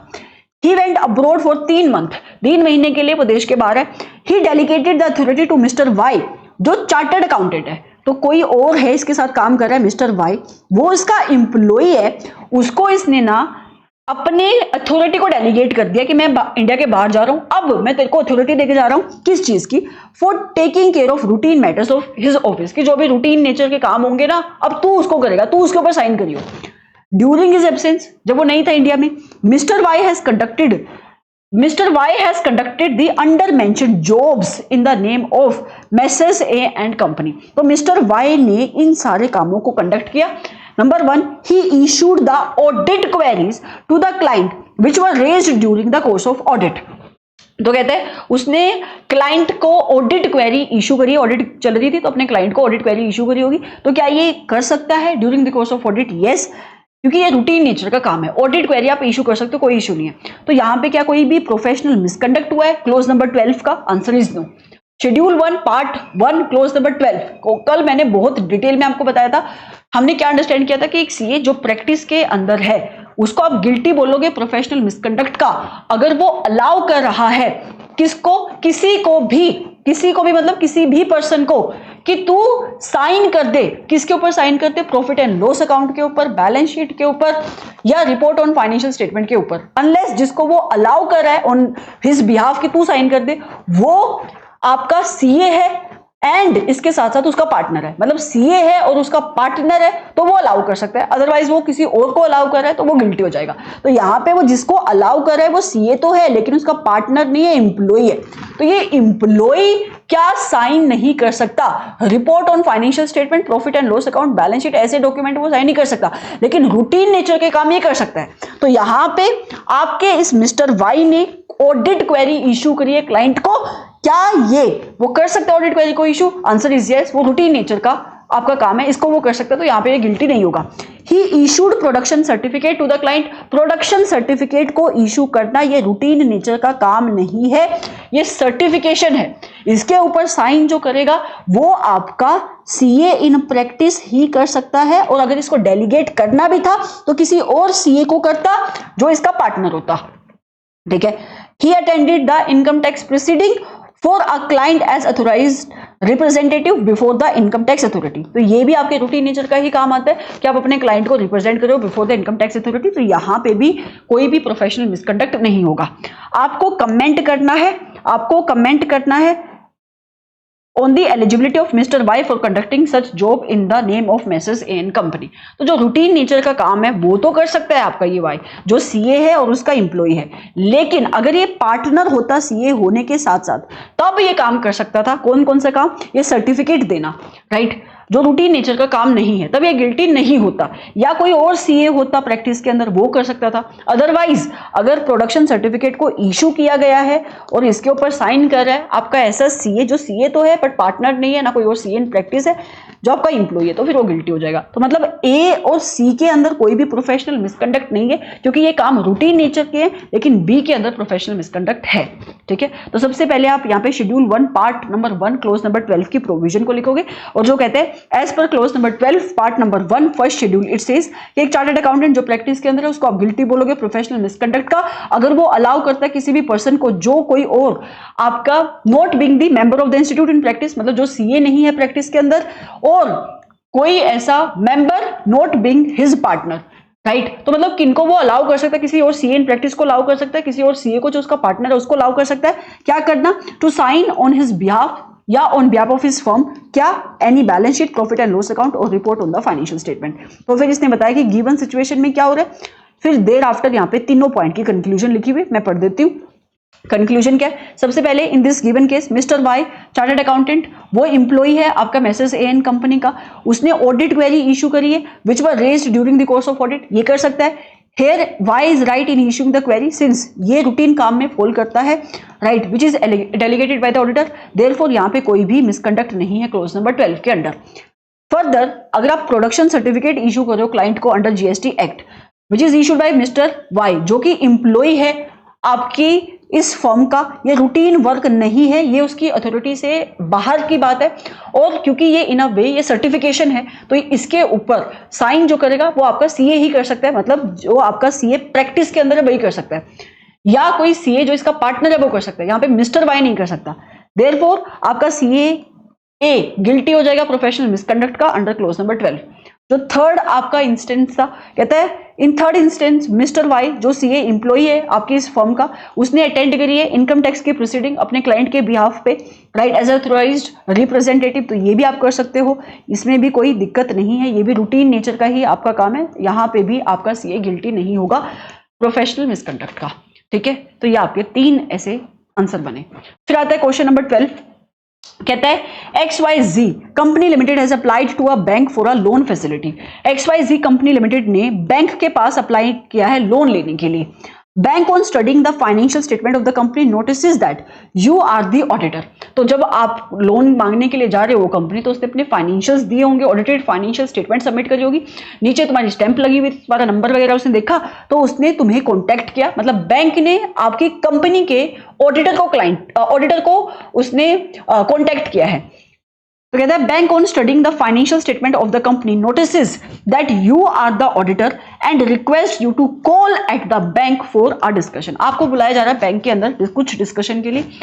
इन द कोर्स ऑफ डिस्कशन, जब डिस्कशन चल रही थी, bank ask for your opinion. Bank ने ऑडिटर से बात जब कर रहा था, बैंक ने ऑडिटर से पूछा आपका ओपिनियन क्या है कंपनी को लेकर, and also ask for the detailed information, कि आप मुझे डिटेल्ड में इंफॉर्मेशन दो regarding the few items in the financial statement. तो वो इंफॉर्मेशन मांगना शुरू कर रहा है आपके क्लाइंट से रिलेटेड।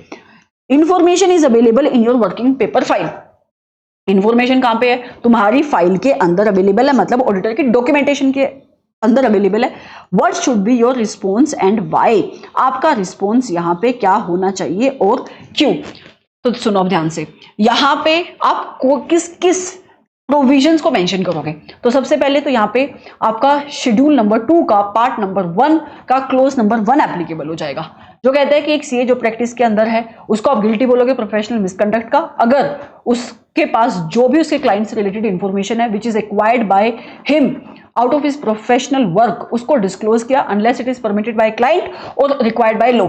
तो अगर आप कुछ भी इंफॉर्मेशन डिस्क्लोज करोगे तो एक तो आप इस पर्टिकुलर शेड्यूल में गिल्टी हो जाओगे, ठीक है। शेड्यूल नंबर 2 के पार्ट नंबर 1 के क्लोज नंबर 1 में you will be held guilty. इसके बाद तुम्हारी वर्किंग्स, ऐसे नंबर 230 कहते हैं ऑडिट वर्किंग्स, ऑडिट डॉक्यूमेंटेशन किसकी प्रॉपर्टी है? आपके ऑडिटर की प्रॉपर्टी है, उसकी डिस्क्रिएशन है, उसकी मर्जी है, तो वो अपनी वर्किंग फाइल्स में से एक्सट्रैक्ट निकाल के दे सकता है, लेकिन कोई उसको फोर्स नहीं कर सकता। यहां पे ऐसे नंबर 200 की भी एक रेफरेंस दी गई है, जहां पे लिखा हुआ है ऐसे number 200 that is overall objective of the independent auditor and conduct of audit in accordance with the ऐसे। ये स्टैंडर्ड कहता है ऑडिटर को अपनी क्लाइंट की कॉन्फिडेंशियलिटी की रिस्पेक्ट करनी है। Auditor should respect the confidentiality of the information जो उसने एक्वायर करी है इन the course of his work, and ऐसे किसी भी इंफॉर्मेशन को वो थर्ड पार्टी के पास डिस्क्लोज नहीं करेगा without any specific authority from the client और रिक्वायर्ड बाय लॉ या out which is required in order to discharge his professional duties. मतलब जहां पे उसकी प्रोफेशनल ड्यूटी है इस इंफॉर्मेशन को डिस्क्लोज करने की, तो वहां पे डिस्क्लोजर देगा, अदरवाइज उसको कॉन्फिडेंशियलिटी को रिस्पेक्ट करना है। तो ये कुछ चीजें जो आपको यहाँ पे मेंशन करनी है, ठीक है। तो अब यहाँ पे मैं पढ़ रही हूँ कि तुम्हारा रिस्पॉन्स क्या होगा। तुम मना कर सकते हो, क्यों मना कर सकते हो? इन्हीं ग्राउंड्स पे। सबसे पहले प्रोविजन लिखी हुई है close number 1 part number 1 second schedule of the CA act, जो कहता है कि एक सीए इन प्रैक्टिस को आप गिल्टी बोलोगे प्रोफेशनल मिसकंडक्ट का अगर वो डिस्क्लोज कर रहा है कोई भी information which is acquired by him in the course of his professional engagement, किसी भी पर्सन को other than his client without the consent of the client or without it is being required by law for the time being in force. फिर ऐसे number 200 की requirement मैंने आपको बताई। In this instant case, इस given case में क्या हो रहा है? बैंक ने क्या पूछा ऑडिटर को कि तू मुझे डिटेल्ड इंफॉर्मेशन दे regarding the few items which are appearing in the financial statements having regard to the position which is stated earlier. मतलब अगर आपका ये अकाउंटेंट, आपका ये सीए अपनी इस पोजीशन को देखे, मतलब जो रिक्वायरमेंट इसके ऊपर ऐसे नंबर 200 लगा रहा है और जो शेड्यूल की रिक्वायरमेंट है उसको ध्यान में रखते आपका ऑडिटर इंफॉर्मेशन को डिस्क्लोज नहीं कर सकता अनलेस उसके पास क्लाइंट की कोई स्पेसिफिक परमिशन है। एज फार एज, फिर बात आती है उसके वर्किंग पेपर्स की। वर्किंग पेपर तो आपके ऑडिटर की प्रॉपर्टी होती है। ऐसे नंबर 230 में हम इस चीज को पढ़ते हैं। ऑडिटर की डिस्क्रिएशन है, उसकी मर्जी है, अगर वो चाहे तो वो एक्सट्रैक्ट प्रोवाइड कर सकता है, पोर्शन प्रोवाइड कर सकता है अपनी वर्किंग पेपर्स के टू हिज क्लाइंट, लेकिन उसको कोई फोर्स नहीं कर सकता। 10 कोई रिक्वायरमेंट नहीं है किसी लॉ के अंदर जो कंपेल करे, फोर्स करे आपके ऑडिटर को कि आप इंफॉर्मेशन प्रोवाइड करो, except and when it is required by law, right. तो ये आपका यहां पे आंसर बनेगा। फिर आता है क्वेश्चन नंबर 13, कहता है mister A is a newly qualified chartered accountant. Mister A अभी अभी आपका सीए बना है एंड उसने अपनी प्रैक्टिस को करना शुरू किया है। कहता है started his practice and sought client through the telephone calls from his family and friend. बताओ, फैमिली एंड फ्रेंड्स के थ्रू ये काम मांगना इसने शुरू कर दिया, ये तो क्लोज नंबर 6 में गिल्टी हो जाएगा, राइट। तो कहते हैं mister A is a newly qualified chartered accountant, उसने अभी अभी प्रैक्टिस को करना शुरू किया एंड इसने क्लाइंट को जोड़ना शुरू कर दिया by making calls through the calls from his family and friends, almost all of them employed in one और अदर रिटेल ट्रेड बिजनेस। तो ये किसी जो इसके फैमिली और फ्रेंड्स थे, ये कहाँ पे काम कर रहे थे, किसी रिटेल ट्रेड बिजनेस में काम कर रहे थे। तो वहां पे बोल रहे अपने दोस्तों को कि बोल तू कि यार ये सीए बना है, इससे काम कराओ, ऐसे वैसे। वन ऑफ हिज फ्रेंड, एक इसका दोस्त है, mister X gave him an idea to start online service. इसके एक दोस्त ने इसको बहुत अमेजिंग आइडिया दिया कि तू ऐसा कर, ऑनलाइन सर्विसेज शुरू कर दे and give stock certification to the traders with cash credit limit in the bank. और ऐसा करना शुरू कर कि जो भी आपके बोरोवर्स हैं, जिनके लोन्स चल रहे हैं, सीसी लिमिट चल रही है बैंक से, उनको तू स्टॉक सर्टिफिकेशन देना शुरू कर दे। Mister A started a website, उसने वेबसाइट बना ली अपने काम को करने के लिए, कलरफुल कैची डिजाइन से, कोई दिक्कत नहीं है। And share the website address. दिक्कत क्या हुई, अपनी वेबसाइट का एड्रेस उसने अपनी सोशल मीडिया के पोस्ट में और स्टोरीज में डाल दिया। सिर्फ इतना ही नहीं, टैग कर दिया उसने 30 ट्रेडर्स को जो उसकी लोकल कम्युनिटी में थे कि भाई टैग देखेंगे, है ना, और इससे काम कराएंगे, with the caption easy online stock certification services. ये तो सीधी एडवर्टीजमेंट कर रहा है। Besides mister A entered in an agreement with the digital marketer to give him 5% commission on each services which is procured through him.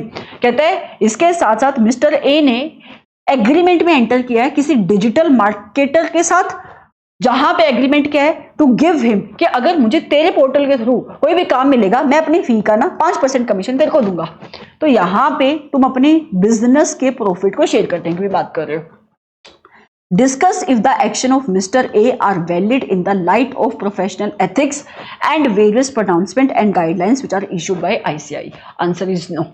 यहाँ पे जो institute ने आंसर दिया वो सिर्फ क्लोज 6 के ऊपर बेसिस, क्लोज 6 के बेसिस के ऊपर दिया, बट मुझे ऐसा लगता है कि शेयरिंग ऑफ प्रॉफिट वाला जो क्लोज है वो भी आप यहाँ पे मेंशन कर सकते हो, राइट। यहाँ पे जो प्रोविजन लिखी हुई है वो schedule 1 part number 1 clause number 6 की लिखी हुई है।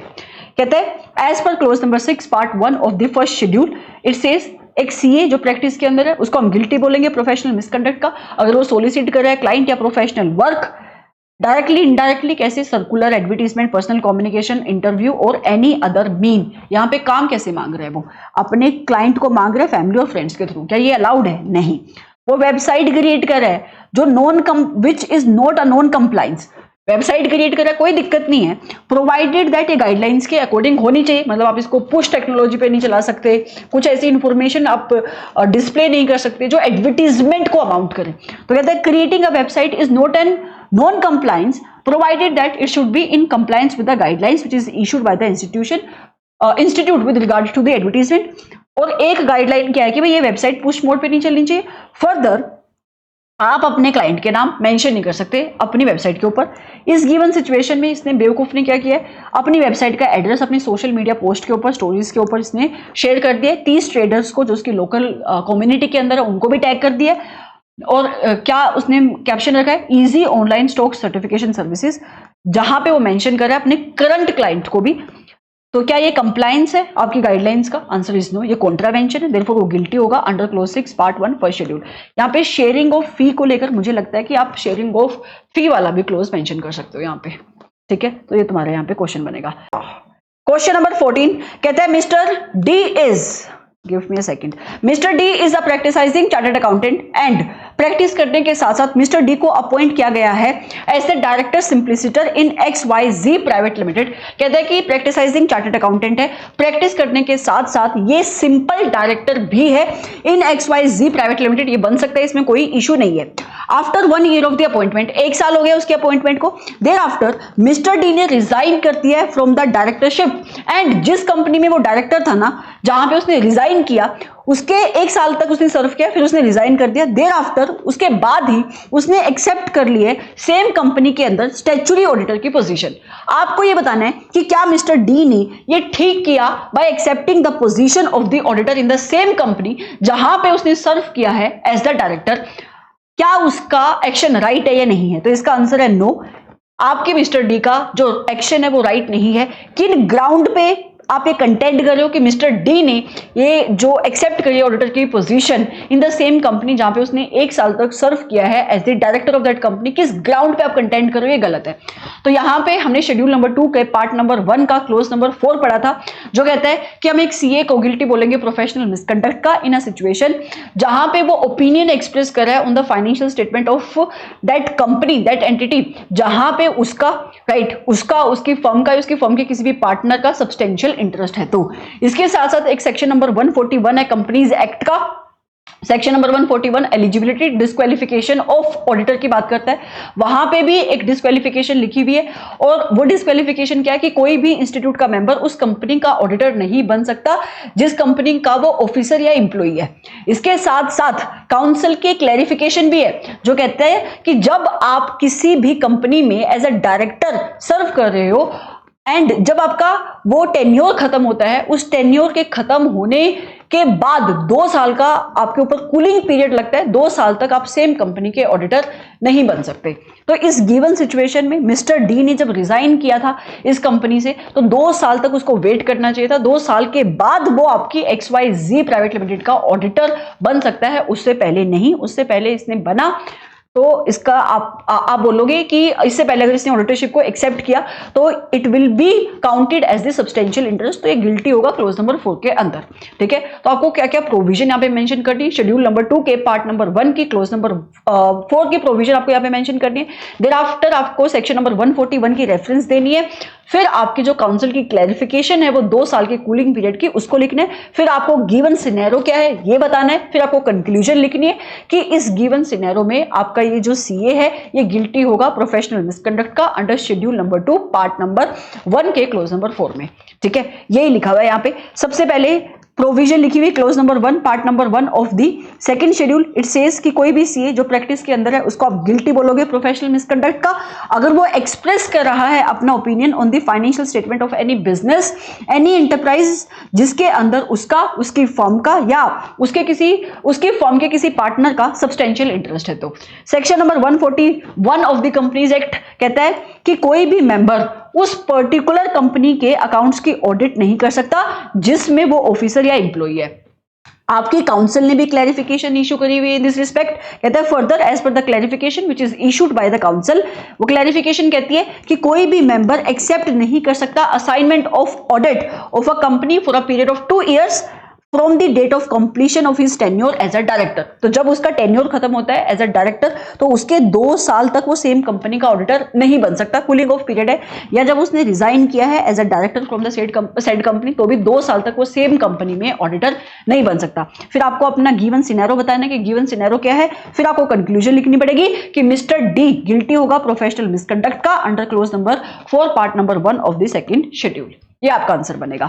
ठीक है, फिर आता है क्वेश्चन नंबर 15। क्वेश्चन कहता है कि मिस्टर, ये केवाईसी नॉर्म्स के ऊपर आपका क्वेश्चन है।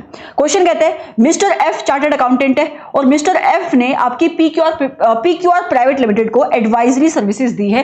एडवाइजरी सर्विसेज देने के साथ साथ इसी कंपनी को आपके इस मिस्टर एफ जो चार्टर्ड अकाउंटेंट है उसने जीएसटी कंसल्टेंसी की सर्विस भी दी है और आपकी इस कंपनी को ईआरपी सेटअप में भी हेल्प किया है।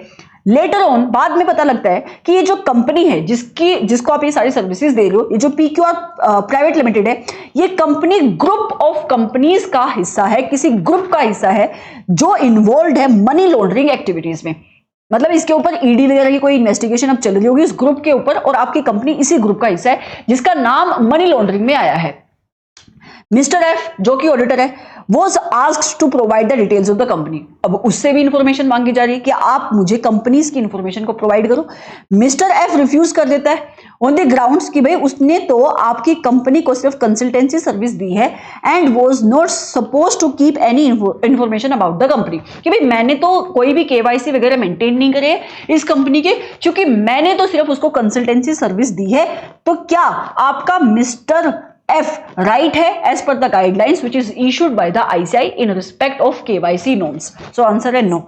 राइट तो आपके इंस्टीट्यूट ने इसका आंसर लिखा कैसे है? सबसे पहले इंस्टीट्यूट ने बताया कि फाइनेंशियल सर्विस जो इंडस्ट्री है ग्लोबली, मतलब जो भी आपकी फाइनेंशियल सर्विसेज प्रोवाइड करिए जो firms globally, they are required to obtain the information about their clients and they have to comply with the KYC norms, कि उनको अपने क्लाइंट के रिलेशन में इंफॉर्मेशन ऑब्टेन करनी पड़ती है और केवाईसी नॉर्म्स के साथ कंप्लायंस करना पड़ता है। इसी चीज को ध्यान में रखते हुए आपके आईसीआई ने भी मैंडेट किया है कि जो भी आपका सीए इन सर्विसेज को प्रोवाइड करेगा तो उसको भी केवाईसी नॉर्म्स के साथ कंप्लाई करना पड़ेगा।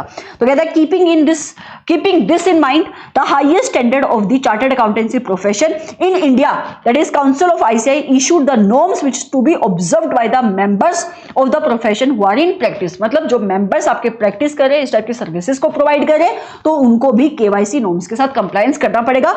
फिर इसने गिवन सिचुएशन बताइए, ये सिचुएशन आप क्वेश्चन को ही कॉपी पेस्ट करोगे। आगे कंक्लूजन क्या है, कंक्लूजन में पढ़ देती हूं। कहता है कि जो कंटेंशन है मिस्टर एफ की, कि उसने तो सिर्फ ये कंसल्टेंसी की सर्विस ही प्रोवाइड करी है आपकी कंपनीज को, वो कंटेंशन सही नहीं है। तो कहते हैं contention of mister F that he gave only consultancy service to the company, और उसको कोई इंफॉर्मेशन मेंटेन करने की नीड नहीं थी, and was not suppose to give any information about the company, that is not valid, as mister F को भी information maintain करनी चाहिए थी। Mister F should have kept the following information in compliance with the KYC norms. क्या information उसको maintain करनी चाहिए थी? नीचे लिखी हुई है, हमने आपके चैप्टर के अंदर पढ़ी थी, राइट। तो ये मैंडेटरी है उसके लिए मेंटेन करना, और क्योंकि जिस कंपनी को ये सर्विस दे रहा है, वो एक जिस एसएससी को ये सर्विस दे रहा है वो आपका एक कॉर्पोरेट एंटिटी है, तो आपके मिस्टर एफ को these following information should have asked from this company. मतलब ये सारी केवाईसी नॉर्म के साथ इसको कंप्लाई करना चाहिए था, इस सारी इंफॉर्मेशन को आपके सीए को मेंटेन करना चाहिए था। सबसे पहले उसको अपने क्लाइंट से रिलेटेड जनरल इंफॉर्मेशन लेनी चाहिए थी। ये कॉर्पोरेट एंटिटी है तो उस एंटिटी का नाम इसको पता होना चाहिए, एड्रेस उसका पता होना चाहिए, बिजनेस की डिस्क्रिप्शन, किस टाइप के बिजनेस में आपकी ये एंटिटी इन्वॉल्व है उसकी description, name of the parent company अगर ये सबसी कंपनी है तो, मतलब अगर जिस कंपनी की आप जिस कंपनी को आप सर्विस दे रहे हो वो कंपनी अगर सर्विस कंपनी, तो उसकी होल्डिंग कंपनी कौन है, उसकी पेरेंट कंपनी कौन है, उसकी भी डिटेल आपको पता होनी चाहिए। And copy of the last audited financial statement, ये भी आप ऑब्टेन करोगे अपने कॉर्पोरेट एसएससी से। तो ये जनरल इंफॉर्मेशन है जो आपके इस सीए को मेंटेन करनी चाहिए थी। Thereafter engagement related information, second part आता है, मतलब किस टाइप की इंगेजमेंट आप परफॉर्म करो। जहां पे अगर इस क्वेश्चन की बात करें तो कंसल्टेंसी की सर्विस दे रहे हैं, तो आप यहां से इंगेजमेंट के टाइप को भी बताओगे। फिर रेगुलेटरी इंफॉर्मेशन इसको ऑब्टेन करनी चाहिए थी, जैसे कंपनी का पैन नंबर क्या है, कंपनी का सिन नंबर क्या है, डायरेक्टर के नाम कौन कौन से आपके डायरेक्टर इस कंपनी के, उनके एड्रेसेस एंड उनके दिन, राइट। तो ये केवाईसी नॉर्म्स हैं जो आपके सीए को कंप्लाई करनी चाहिए थे इन respect of this corporate entity. ये आपका यहां पे आंसर बनेगा, ठीक है। फिर आता है क्वेश्चन नंबर 16। ये क्वेश्चन भी आपकी क्लोज नंबर 12 के ऊपर ही बेस्ड है। मैं इसको पढ़ूंगी नहीं, ना ही मैं प्रोविजन पढ़ूंगी, क्योंकि मैं पढ़ चुकी हूं ऊपर एक क्वेश्चन के अंदर आपके क्लोज नंबर 12 की provision, that is schedule number 1 part number 1 के क्लोज नंबर 12 की प्रोविजन। मैं सिर्फ क्वेश्चन पढ़ूंगी, इन 5 पॉइंट्स को पढ़ूंगी और आपको ये बताऊंगी कि किस गिवन सिनेरियो में वो गिल्टी होगा और किस गिवन सिनेरियो में वो गिल्टी नहीं होगा, ठीक है। आंसर आप खुद पढ़ोगे। क्वेश्चन कहता है mister S the auditor of ABC private limited has delegated following works to his article and staff. तो मिस्टर एस है आपका ऑडिटर है ABC प्राइवेट लिमिटेड का, मतलब ऑब्वियसली प्रैक्टिसाइजिंग चार्टर्ड अकाउंटेंट होगा। इसने ना अपने आर्टिकल्स को और अपने स्टाफ को नीचे कुछ काम दिए हुए हैं, इनको डेलीगेट कर दिया है। कौन कौन से काम? इशू करना audit queries during the course of audit. क्या ये रूटीन नेचर का काम है? यस। क्या इसको डेलीगेट किया जा सकता है? यस। ये तो हमने ऊपर भी देखा था। तो इसमें कोई भी गिल्टी नहीं होगा प्रोफेशनल मिसकंडक्ट का क्लोज नंबर 12 के अंडर, ठीक है। Issue of memorandum of cash verification and other physical verification, ये भी आपकी ऑडिट के रूटीन नेचर का काम है, इसको भी आप डेलीगेट कर सकते हो, right. Letter forwarding draft observation, या आपकी ड्राफ्ट ऑब्जर्वेशन या ड्राफ्ट फाइनेंशियल स्टेटमेंट, तो कोई आपकी जो भी ऑडिट की ऑब्जर्वेशन है उनके ड्राफ्ट को फॉरवर्ड करना, ये भी आपके रूटीन नेचर का काम है। एक्नोलेजमेंट इशू करना फॉर रिकॉर्ड्स प्रोड्यूस्ड, मतलब रिकॉर्ड प्रोड्यूस कर आपके क्लाइंट ने और आपने एक्नोलेजमेंट इशू कर लिया कि हमने इसको एक्सेप्ट कर लिया, तो ये भी रूटीन नेचर का काम है। Signing off the financial statement of the company, आपकी कंपनी की फाइनेंशियल स्टेटमेंट के ऊपर साइन करना, ये काम जो साइनिंग है, इस साइनिंग कोई इस अथॉरिटी को आपका सीए डेलीगेट नहीं कर सकता अपने आर्टिकल को, अपने स्टाफ को, इसको सिर्फ डेलीगेट किया जा सकता है किसी और सीए इन प्रैक्टिस को या कोई सीए जो इसका पार्टनर है। तो यहाँ पे अगर इसने ये काम डेलीगेट किया तो सिर्फ इस लास्ट सिचुएशन में ये गिल्टी होगा प्रोफेशनल मिसकंडक्ट का under schedule number 1 part number 1 के क्लोज नंबर 12 में, अदरवाइज वो गिल्टी नहीं होगा। तो सबसे पहले जब आप इस क्वेश्चन का आंसर लिखोगे तो आपको शेड्यूल नंबर 1 पार्ट नंबर 1 के क्लोज नंबर 12 की प्रोविजन लिखनी है, फिर आपको ये एक एक गिवन सिनेरियो को उठाना है और ये बताना है कि ये रूटीन नेचर का काम है और इसको डेलीगेट किया जा सकता है, इसको डेलीगेट नहीं किया जा सकता है। जिसको डेलीगेट नहीं किया जा सकता वहां पे आप मेंशन कर दोगे वो गिल्टी है, अदरवाइज जिसको डेलीगेट किया जा सकता है जो रूटीन नेचर का काम है वहां पे वो गिल्टी नहीं होगा, सिर्फ सिचुएशन नंबर 5 में ही वो गिल्टी होगा, ठीक है। तो ये आंसर आप खुद पढ़ोगे। अब आते हैं क्वेश्चन नंबर 17 की तरफ। ये क्वेश्चन अच्छा क्वेश्चन है। क्वेश्चन कहते हैं mister S is a practicising chartered accountant based out of Chennai. तो मिस्टर एस है प्रैक्टिसाइजिंग चार्टर्ड अकाउंटेंट है, चेन्नई में उसकी प्रैक्टिस है। During the weekends he involved himself in equity research and used to advise his friends. तो भाई वीकेंड पे वो क्या करता था, इक्विटी रिसर्च में वो इन्वॉल्व था, अपने फ्रेंड्स को एडवाइस देता था, रिलेटिव्स को एडवाइस देता था, and other known people who are not his client, और बाकी लोगों को भी ये एडवाइस देता था जो इसके क्लाइंट्स नहीं हैं। Apart from this he was also involved as a paper setter for accountancy subject in the school in which he studied। तो जहां पे इसने अपनी 11th 12th क्लास पास करी होगी वहां पे ये अकाउंटेंसी का पेपर भी सेट करता था। he also owned agricultural land and was doing agricultural agriculture during his free time. इसके साथ साथ इसके पास एग्रीकल्चर लैंड भी थी और उसके ऊपर ये अपनी खेती करता था, एग्रीकल्चर करता था। अब आपको ये बताना है कि क्या आपका ये सीए अभी तक, आगे मैं क्वेश्चन नहीं पढ़ रही हूँ, ये गिल्टी दिखाई दे रहा है आपको किसी सिचुएशन में या गिल्टी नहीं दिखाई दे रहा है। सबसे पहले आप मुझे बताओ कि अगर ये सीए प्रैक्टिस के अंदर है, आप जब आपने इस क्वेश्चन को पढ़ा तो आपके दिमाग में सबसे पहला शेड्यूल कौन सा आया, कौन से शेड्यूल का कौन सा पार्ट, कौन सा क्लोज आपके दिमाग में स्ट्राइक हुआ। तो यहां पे जो शेड्यूल एप्लीकेबल होगा वो है शेड्यूल नंबर 1 पार्ट नंबर 1 और क्लोज नंबर 11। अगर ये गिल्टी है या गिल्टी नहीं है तो भी आपको इस शेड्यूल की प्रोविजन पहले लिखनी पड़ेगी। ये शेड्यूल कहता है क्या है, इस शेड्यूल का ये पार्ट, ये क्लोज क्या कहता है कि एक सीए को आप गिल्टी बोलोगे प्रोफेशनल मिसकंडक्ट का अगर वो अपने आप को इंगेज करता है किसी और बिजनेस या प्रोफेशन में other than the chartered accountancy, unless उसने इंस्टीट्यूट की काउंसिल से स्पेसिफिक परमिशन ली है या वो इस टाइप की एक्टिविटीज को परफॉर्म कर रहा है जिसके रिलेशन में काउंसिल ने जनरल परमिशन दी हुई है। यहां पे इस क्वेश्चन के अंदर वो क्या क्या एक्टिविटीज को अंडरटेक कर रहा है, कहता है वो प्रैक्टिस तो कर रहा है, वो तो ठीक है, उसके बाद सीओपी होगा, इसके साथ साथ उसने अपने आप को इन्वॉल्व किया हुआ है वीकेंड्स पे, वो एडवाइस देता है अपने फ्रेंड्स को, अपने रिलेटिव्स को, नॉन पीपल को, और वो इक्विटी रिसर्च करता है। तो क्या यहां पे उसको कोई स्पेसिफिक परमिशन लेनी चाहिए थी, उसको स्पेसिफिक परमिशन लेनी चाहिए आपकी काउंसिल से अगर वो इस इक्विटी रिसर्च को करने के बाद इसको पब्लिश भी करता है। तो वो अगर अपने एंड पे इक्विटी की रिसर्च कर रहा है, जो भी उसकी रिसर्च है उसके बेसिस पे अपने फ्रेंड्स को, अपने नॉन लोगों को जो उसके क्लाइंट नहीं है उनको एडवाइस दे रहा है, तो ये उसका कोई सेपरेट बिजनेस या प्रोफेशन नहीं है, तो यहाँ पे तो वो गिल्टी नहीं होगा। दूसरा कहता है कि जहां पे उसने 11th 12th पढ़ी थी, जहां पे जिस स्कूल में उसने अपना पढ़ाई करी थी उसी स्कूल में वो अकाउंटेंसी का पेपर सेट करता है। तो पेपर को सेट करना, वैल्यूएशन वगैरह करना, इसके लिए काउंसिल ने जनरल परमिशन दी हुई है, तो यहां पे भी वो गिल्टी नहीं होगा।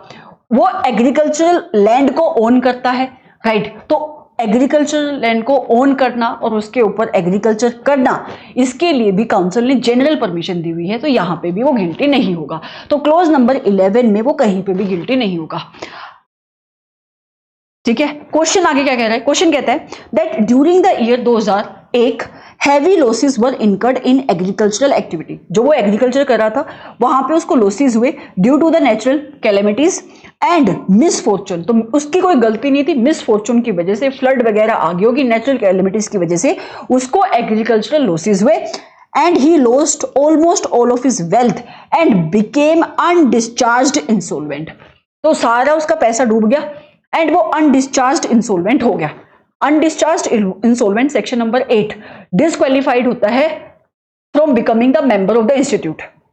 लेकिन after a few court hearings finally 2003 में he was declared discharge insolvent. अभी डिस्चार्ज इंसोल्वेंट है, मतलब कोर्ट ने इसको डिस्चार्ज कर दिया है एंड इसने सर्टिफिकेट ऑब्टेन कर लिया है फ्रॉम द कोर्ट स्टेटिंग कि जो भी उसकी इंसॉल्वेंसी हुई थी इसके पार्ट पे कोई मिसकंडक्ट नहीं था, it was caused by the misfortune. तो अब ये एलिजिबल हो जाएगा।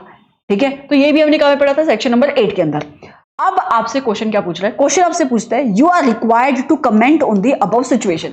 आपको ऊपर दी गई सिचुएशन पे कमेंट करना है with reference to the CA act and schedules thereto. Schedule कौन सा एप्लीकेबल होगा, schedule 1 part 1 clause number 11, right. Specially फिर आगे बोल रहा है ये from the point of view of section number 8 entry of the name in the register of members. आपको ये भी बताना है कि अगर कोई ऐसा मेंबर है जो अनडिस्चार्ज्ड इंसॉल्वेंट है तो क्या वो इंस्टीट्यूट का मेंबर बन सकता है, नहीं। अगर वो डिस्चार्ज इंसॉल्वेंट है क्या वो इंस्टीट्यूट का मेंबर बन सकता है, यस, प्रोवाइडेड दैट उसने कोर्ट से सर्टिफिकेट ऑब्टेन कर लिया कि जो भाई उसकी इंसॉल्वेंसी हुई थी it was because of the misfortune and not because of any of misconduct on his part. तो यहां पे फिर वो मेंबर बन सकता है। तो आपको ये आंसर लिखना है। सबसे पहले मिस्टर एस यूज कर रहा है अपनी नॉलेज को, मतलब वो इन्वॉल्व करता है अपने आप को इक्विटी रिसर्च में और अपनी नॉलेज को यूज करता है और एडवाइस करे अपने फ्रेंड्स को, रिलेटिव्स को एंड अदर नॉन पीपल को। तो यहाँ पे आपके एथिकल स्टैंडर्ड बोर्ड ने डिसीजन लिया हुआ कि चार्टर्ड अकाउंटेंट्स जो प्रैक्टिस के अंदर है वो इक्विटी रिसर्च कर सकते हैं, वो एडवाइस भी कर सकते हैं, लेकिन वो कोई रिपोर्ट पब्लिश नहीं कर सकते, कोई डॉक्यूमेंट पब्लिश नहीं कर सकते। But he can not publish a retail report as it would amount to other business और ऑक्यूपेशन, क्योंकि वहां पे कमर्शियल एस्पेक्ट आ जाता है। अभी वो अपने फ्रेंड्स को बता रहा है, जो उसके क्लाइंट नहीं है उनको बता रहा है, इक्विटी रिसर्च कर रहा है, उसमें कोई इश्यू नहीं है। तो वो कोई सेपरेट यहाँ पे बिजनेस प्रोफेशन में इन्वॉल्व नहीं है। In this given case, though Mr. S is involved in doing equity research and advising people, वो क्लियर है कि वो कोई भी पब्लिश नहीं कर रहा, कोई भी डॉक्यूमेंट, कोई retail report of his research, therefore वो गिल्टी नहीं होगा प्रोफेशनल मिसकंडक्ट का। सबसे पहले आपको यहाँ पे क्लोज नंबर 11 की प्रोविजन को लिखना चाहिए, देयर आफ्टर आपको इन पॉइंट्स को लिखना चाहिए। ठीक है, फिर कहते हैं मिस्टर एस इन्वॉल्व है in paper setting for the accountancy subject in the school where he studied. He also owns agricultural land and does the agricultural activities। तो इन दोनों ही एक्टिविटी को लेकर आपके काउंसिल ने जनरल परमिशन दी हुई है। तो यहाँ पे इसने सबसे पहले क्लोज नंबर 11 की प्रोविजन को लिखा, close number 11 part number 1 first schedule of the CA act. और ये क्या कहता है कि एक सीए जो प्रैक्टिस के अंदर है उसको आप गिल्टी बोलोगे प्रोफेशनल मिसकंडक्ट का, अगर ये एंगेज कर रहा है अपने आप को किसी बिजनेस और ऑक्यूपेशन में which is other than the profession of chartered accountant unless it is permitted by the council. चाहे उसके रिलेशन में जनरल परमिशन आपके पास है, स्पेसिफिक परमिशन है। Further regulation number 190A mention करती है उन सारी एक्टिविटीज को जहां पे आपकी काउंसिल ने जनरल परमिशन दी हुई है और ये केसेस उस जनरल परमिशन में कवर्ड है। दैट इज आप पेपर की वैल्यूएशन कर सकते हो, पेपर सेटर बन सकते हो, हेड एग्जामिनर बन सकते हो, मॉडरेटर बन सकते हो फॉर एनी एग्जामिनेशन। आपको कोई स्पेसिफिक परमिशन लेने की नीड नहीं है। तो यहाँ पे जो अकाउंटेंसी का पेपर सेट करे इसके लिए उसको कोई स्पेशल परमिशन लेने की नीड नहीं पड़ेगी, ये जनरल परमिशन में कवर्ड है। तो यहाँ पे अगर वो पेपर सेट करे तो वो गिल्टी नहीं होगा। एग्रीकल्चर लैंड आप ऑन कर सकते हो, आप एग्रीकल्चर एक्टिविटी को कैरी ऑन कर सकते हो, इसके लिए भी काउंसिल की जनरल परमिशन है। देयरफॉर यहां पे आपका ये सीए गिल्टी नहीं होगा प्रोफेशनल मिसकंडक्ट का भी। फिर जो थर्ड सिचुएशन थी ये यहां पे आपको मेंशन करनी सेक्शन नंबर 8 की provisions. Mister S discharged insolvent है और डिसएबिलिटी, अगर ये डिस्चार्ज्ड इंसॉल्वेंट है, देखो अगर ये इंसॉल्वेंट है तो ये इंस्टीट्यूट का मेंबर नहीं बन सकता, ऐसा सेक्शन नंबर 8 कहता है। लेकिन अगर ये डिस्चार्ज्ड इंसॉल्वेंट है और इसने कोर्ट से सर्टिफिकेट ले लिया है स्टेटिंग दैट कि his insolvency was caused because of misfortune and not because of any misconduct on his part, फिर ये बन सकता है। कहते हैं section number 8 of the CA act enumerates the circumstances. Section number 8 में लिखा है कि किन किन सिचुएशन में एक पर्सन इंस्टीट्यूट का मेंबर नहीं बन सकता। इट एलोबरेट्स द सर्कमस्टांसेस जहां पे जो सर्कमस्टेंसेस डिबार्ड करते हैं आपके एक सीए को from entering his name to the registrar of members, और उसमें से एक सिचुएशन क्या है, if he become being a discharged insolvent has not obtain from a court, मतलब वो देखो अगर वो अनडिस्चार्ज्ड इंसॉल्वेंट है तो वो कभी भी मेंबर नहीं बन सकता, लेकिन अगर वो डिस्चार्ज्ड इंसॉल्वेंट है और उसने कोर्ट से सर्टिफिकेट नहीं लिया है, इस चीज को स्टेट करते हुए जिस सर्टिफिकेट के अंदर ये लिखा हुआ है कि जो इंसॉल्वेंसी हुई है वो मिसफॉर्चून की वजह से हुई है बट उसके पार्ट पे कोई मिसकंडक्ट नहीं था, अगर उसने कोर्ट से सर्टिफिकेट नहीं लिए तो वो डिस्क्वालीफाइड होगा, उसका नाम रजिस्ट्रार ऑफ मेंबर में नहीं आ सकता। ठीक है, in addition, failure on the part of person to disclose the fact that he suffers from any of the aforementioned disabilities would constitute a professional misconduct। और हमने ये भी पढ़ा था कि बाद में जाकर अगर कोई भी डिसएबिलिटी वो अट्रैक्ट करता है सेक्शन नंबर 8 की, मतलब एक बार आपका नाम आ गया रजिस्ट्रार ऑफ मेंबर में, बाद में जाकर अगर आप किसी भी डिसएबिलिटी को अट्रैक्ट कर लेते हो तो आपकी एक ड्यूटी बनती है कि आप इंस्टीट्यूट को बताओ। अगर आप इंस्टीट्यूट को नहीं बता रहे हो इस फैक्ट को कि आप कोई भी disability which is mention under section number 8 उसको अट्रैक्ट कर रहे हो, सो इन दैट सिचुएशन आप गिल्टी होगे प्रोफेशनल मिसकंडक्ट के। The name of the person who is found to have been subject to at any of the disabilities which is discussed in section number 8, उसका नाम निकाल दिया जाएगा from the registrar of member. मतलब अगर आप अभी सीए बने हो राइट और आप अप्लाई कर रहे हो कि आप मेरा नाम एंटर कर लो in the registrar of member और आप सेक्शन नंबर 8 की किसी भी डिसएबिलिटी में कवर्ड हो तो आपका नाम ही एंटर नहीं किया जाएगा, लेकिन अगर आपका नाम एंटर हो गया है और बाद में जाकर आपने सेक्शन नंबर 8 की किसी भी डिसएबिलिटी को अट्रैक्ट कर लिया, जैसे इस गिवन सिनेरियो में वो बाद में जाके इंसॉल्वेंट हो गया, ठीक है, तो फिर आपको बताना पड़ेगा, डिस्क्लोज करना पड़ेगा इस फैक्ट को इंस्टीट्यूट को। अगर आपने नहीं किया तो आप प्रोफेशनल मिसकंडक्ट के गिल्टी हो गए, क्योंकि अगर आप बाद में जाकर किसी भी डिसएबिलिटी को अट्रैक्ट करते हो तो तुम्हारा नाम निकाल दिया जाता है from the registrar of members. So in this given case clearly stated है कि मिस्टर एस डिस्चार्ज्ड सोल्वेंट है और उसने आपके इंस्टीट्यूट से ऑब्टेन, आपके कोर्ट से ऑब्टेन कर लिया है सर्टिफिकेट स्टेटिंग दैट कि उसकी insolvency was caused because of misfortune without any misconduct on his part. So therefore आपके मिस्टर एस ने सेक्शन नंबर 8 के किसी भी प्रोविजन का नॉन कंप्लायंस नहीं किया and he is not debarred from having his name entered in the registrar of members. मतलब वो एबल नहीं है, वो डिसक्वालीफाइड नहीं है to become the member of the institute. तो ये अच्छा क्वेश्चन था, मैंने सारे पॉइंट्स इसके पढ़े because it was a good question right. फिर आता है पार्ट नंबर 3 केस सिनेरियो। अब इस केस सिनेरियो का केस कुछ ऐसा है कि जिस वे से इस केस सिनेरियो की प्रेजेंटेशन है वो काफी कंफ्यूजिंग प्रेजेंटेशन है। यहाँ पे एक सिनोप्सिस दिया हुआ है राइट, कुछ बातें यहाँ पे लिखी हुई हैं, देयर आफ्टर केस सिनेरियो किस मैनर में प्रेजेंटेड है ये लिखा हुआ है, फिर नीचे जाके आंसर लिखना शुरू कर दिया है। तो ऐसा जो कोई केस सिनेरियो है ही नहीं, टू बी वेरी फ्रैंक। जब तुम इसको इंस्टीट्यूट की बुक के अंदर भी देखोगे एसएम के अंदर तो इसी वे से लिखा हुआ है। मैं आपको बता देती हूँ आपको पढ़ना कैसे चाहिए इसको। सबसे पहले हम पढ़ेंगे fact of the case right. Fact of the case basically मुझे ऐसा लगता है कि ये केस सिनेरियो होना चाहिए था, देयर आफ्टर इंस्टीट्यूट को क्वेश्चन बनाने चाहिए थे। अब क्योंकि ये बुक के अंदर मैंने इंक्लूड कर दिया और क्योंकि आपके एसएम के अंदर है तो जो कुछ भी इसके अंदर लिखा हुआ है उसको पढ़ते हुए चलेंगे और उसको समझते हुए चलेंगे। ऐसा क्या ऐसा कोई क्वेश्चन बनेगा जिस वे से ये क्वेश्चन बना हुआ है अपने आप में कोई क्वेश्चन ही नहीं है, ठीक है, तो ये तो नहीं बन सकता। हाँ बट ऐसा जरूर हो सकता है कि इंस्टीट्यूट इसके ऊपर कुछ मोल्ड करके कुछ मॉडिफिकेशन करके केस सिनेरियो बना सकता है, केस स्टडी बना सकता है, या यही किसी भी पार्ट को उठा के वो डिस्क्रिप्टिव पोर्शन में क्वेश्चन बना सकता है।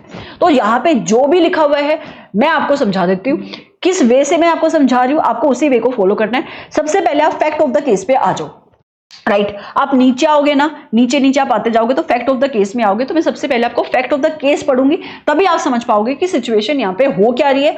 अदरवाइज जिस वे से इंस्टीट्यूट ने प्रेजेंट किया है उस वे से आपको कुछ समझ में नहीं आएगा, ठीक है।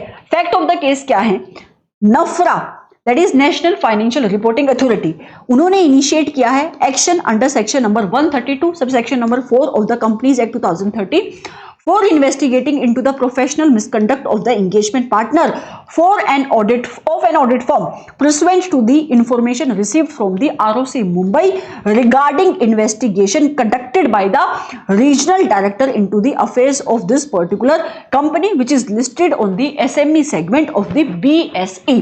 कहते हैं कि नफरा ने ना एक्शन इनिशिएट किया है under section number 132 sub section number 4 right. क्या एक्शन है, वो इन्वेस्टिगेशन कर रही है, कर सकती है राइट। उसके पास पावर है into the professional misconduct of the engagement partner of an audit firm।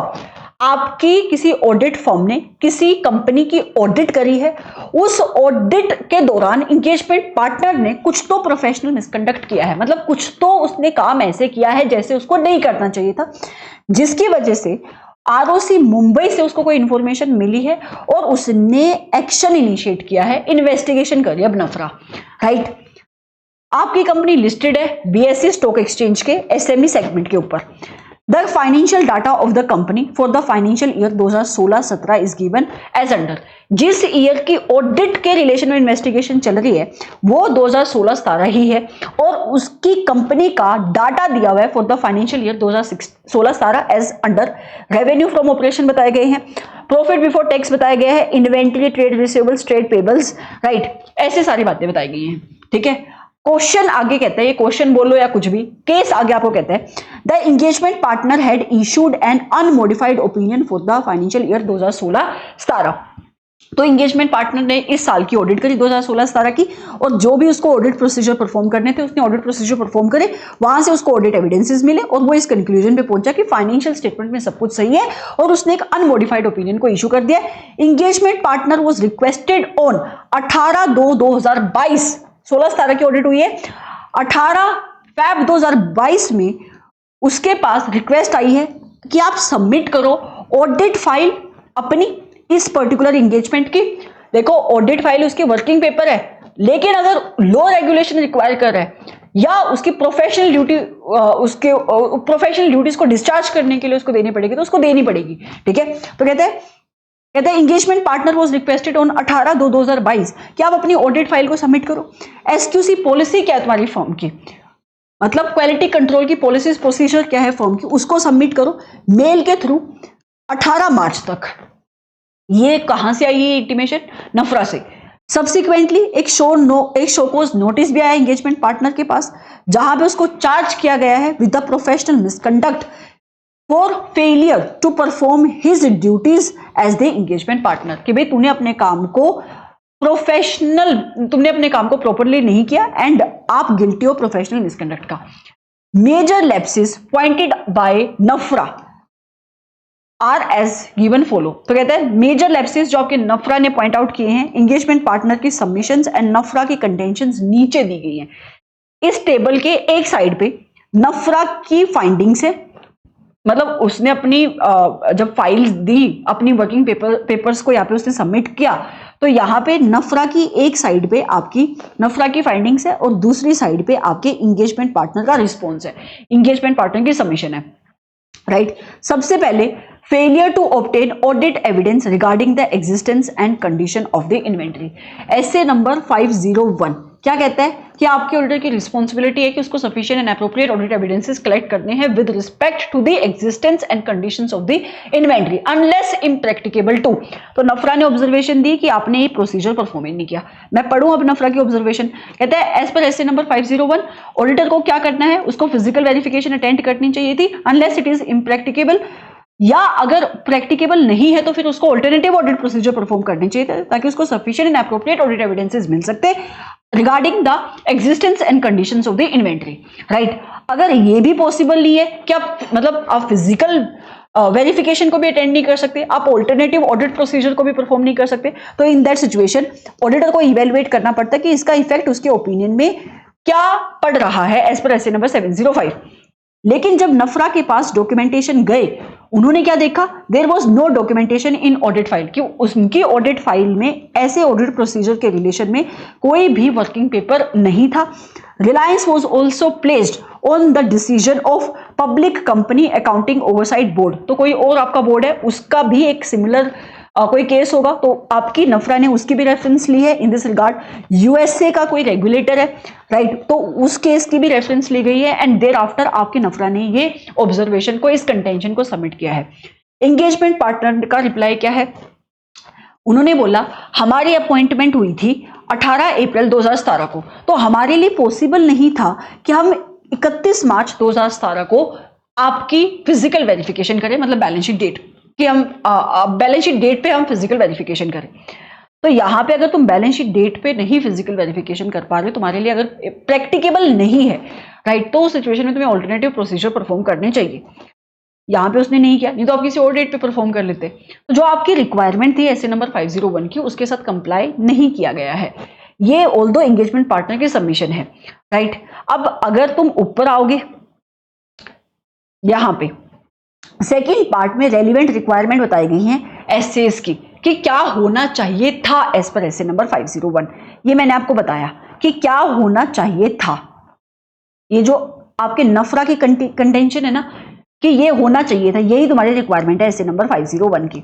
But ऐसा नहीं हुआ, मतलब जिस वे से काम करना चाहिए था आपके सीए को, इसने वैसे काम नहीं किया, ग्रोसली नेग्लिजेंट था अपने काम को करते वक्त। इसको ऑडिटिंग प्रिंसिपल के साथ कंप्लाई करना चाहिए था, इसने नहीं किया। इसके पास एविडेंसेस नहीं थे, फिर भी इसने ओपिनियन को इश्यू किया हुआ है। समझ रहे हो, इसके पास सफिशिएंट इंफॉर्मेशन नहीं थी, फिर भी इसने अपने ओपिनियन को इश्यू किया हुआ है। जो मैंने बातें बोली हैं वहां पे किसकी रेफरेंस आ रही है, कौन से शेड्यूल के, कौन से पार्ट के, कौन से क्लोज की रेफरेंस आ रही है? ग्रोसली नेग्लिजेंट था clause number 7, right. Auditing principle के साथ उसने अपना काम नहीं किया, क्लोज नंबर 9। क्लोज नंबर 8, जो इंफॉर्मेशन उसको चाहिए थी so that he can express an opinion or negate from the expression of opinion, clause number 8, उसने इन सारे क्लोजेस का वॉयलेशन किया। यहाँ पे समझ में आ रहा है ये क्वेश्चन कैसे बना, इसका कोई सिर पैर नहीं है। तुम अपने एंड पे ही पढ़ोगे तुम्हें कुछ समझ में नहीं आएगा, बट फिर भी मैं समझाने की कोशिश करूँ कि इंस्टीट्यूट कैसे क्वेश्चन बना सकता है, इसी सिनेरियो से उठा के वो क्वेश्चन बना सकता है ऐसे, राइट। तो ये आपकी फर्स्ट नफरा की कंटेंशन ही आई थी। मैं छुड़वा सकती थी इसको इजीली, बट मैंने सोचा चलो कोई नहीं, कुछ समझ के ही जाओगे एक आधी चीज यहां से। फिर आती है दूसरी नफरा की कंटेंशन, क्या है कि there was no documentation in audit file of the audit procedure having been performed in this respect. ये इसी की बात कर रहा है कि भाई आपने तो कोई भी डॉक्यूमेंटेशन मेंटेन नहीं करे कि इन्वेंट्री के रिलेशन में आपने कोई भी काम किया है। आपके एंगेजमेंट पार्टनर ने क्या रिप्लाई दिया है, inventory holding level was in accordance with the past trend, कि भाई हमने देखा था कि पास्ट ट्रेंड क्या था, राइट। तो उसके अकॉर्डिंग ही आपकी इस एंटिटी की इन्वेंट्री होल्डिंग थी, तो देयरफॉर हमने ज्यादा कुछ काम नहीं किया। स्टॉक रिकॉर्ड्स हमने इंस्पेक्ट करे, उन स्टॉक रिकॉर्ड्स की जो रजिस्टर है, स्टॉक रजिस्टर, उसकी वेरिफिकेशन हमने करी है, सिलेक्टेड बेसिस पे करी है, एंड इनकी रिकंसिलिएशन करी है with respect to the entries which are made in the receipt and issue books of account, कि जितने आपके रिसीट का रजिस्टर है उसके अंदर क्या इन्वेंट्री की एंट्री की बुकिंग हो रखी है, और जो आपका इशू का रजिस्टर है उसके अंदर क्या बुकिंग है। तो वहां से हमने वेरिफिकेशन करी है। नफरा कह रही है कि तुमने कोई भी डॉक्यूमेंटेशन मेंटेन नहीं करी है। यहाँ पे दूसरी नफरा की इशू क्या है, दूसरी नफरा की इशू है रिलेटेड पार्टी ट्रांजैक्शंस को लेकर। नफरा ने क्या कंटेंट किया है, नफरा ने कंटेंट किया है that the related party to whom 100% of the sales was made was previously identified as a related party in the financial statement for the financial year 2013-14। कहता है कि आपकी कोई रिलेटेड पार्टी है जिसको 100% सेल्स हुई हैं, सिर्फ उसी रिलेटेड पार्टी को सेल्स हुई हैं, सारी की सारी सेल्स पिछले साल 2013-14 के फाइनेंशियल ईयर में उसको आइडेंटिफाई कर रहे थे आप रिलेटेड पार्टी।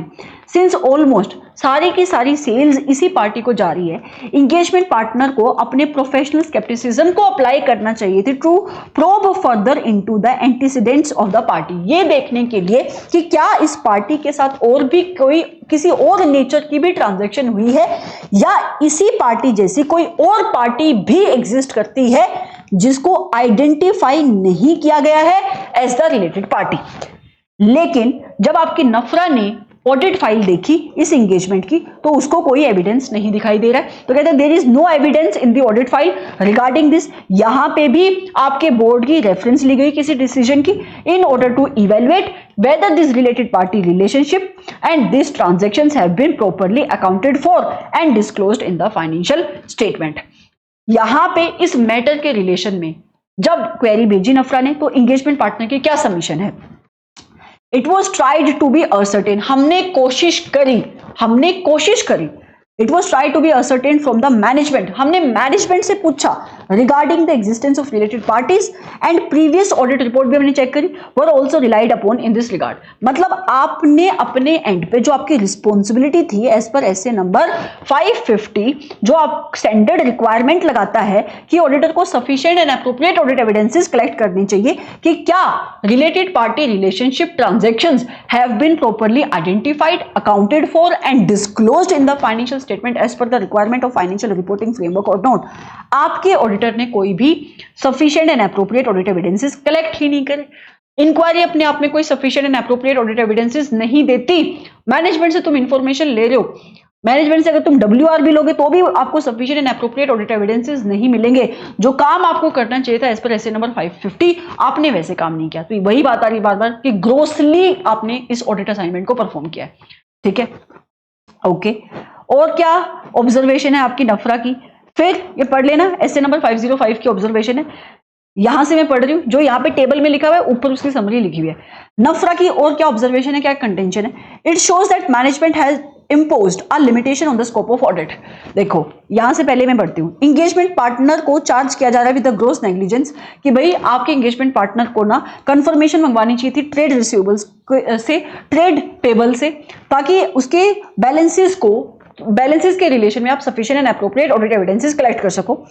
इंगेजमेंट पार्टनर को चार्ज किया गया है विद द ग्रॉस नेग्लिजेंस कि उसने कंफर्मेशन नहीं मंगवाई, राइट, अपने डेटर से, क्रेडिटर से, and with failure to perform any alternative procedure. कहता है कि तुमने कंफर्मेशन नहीं मंगाई, वो ठीक है, और तुमने कोई ऑल्टरनेटिव प्रोसीजर भी नहीं परफॉर्म किया in absence of the confirmation from the debtors and creditors in accordance with the S A number 505। यही है कि अगर तुम कंफर्मेशन मंगवाओ, अगर कंफर्मेशन नहीं मंगवा पा रहे तो ऑल्टरनेटिव ऑडिट प्रोसीजर परफॉर्म करो, क्योंकि तुम्हें sufficient and appropriate audit evidences तो कलेक्ट करने ही हैं। लेकिन ऐसा कुछ यहाँ पे नहीं हुआ। नफरा ने जब इस चीज को देखा तो नफरा को दिखाई दे रहा है कि मैनेजमेंट ने स्कोप को लिमिट किया है आपके इस इंगेजमेंट पार्टनर के। तो कहता है it shows that management has imposed a limitation on the scope of audit. Limitation impose करी है आपकी मैनेजमेंट ने, और इसके अदर इंप्लीकेशन हो सकते हैं ऑडिट के ऊपर।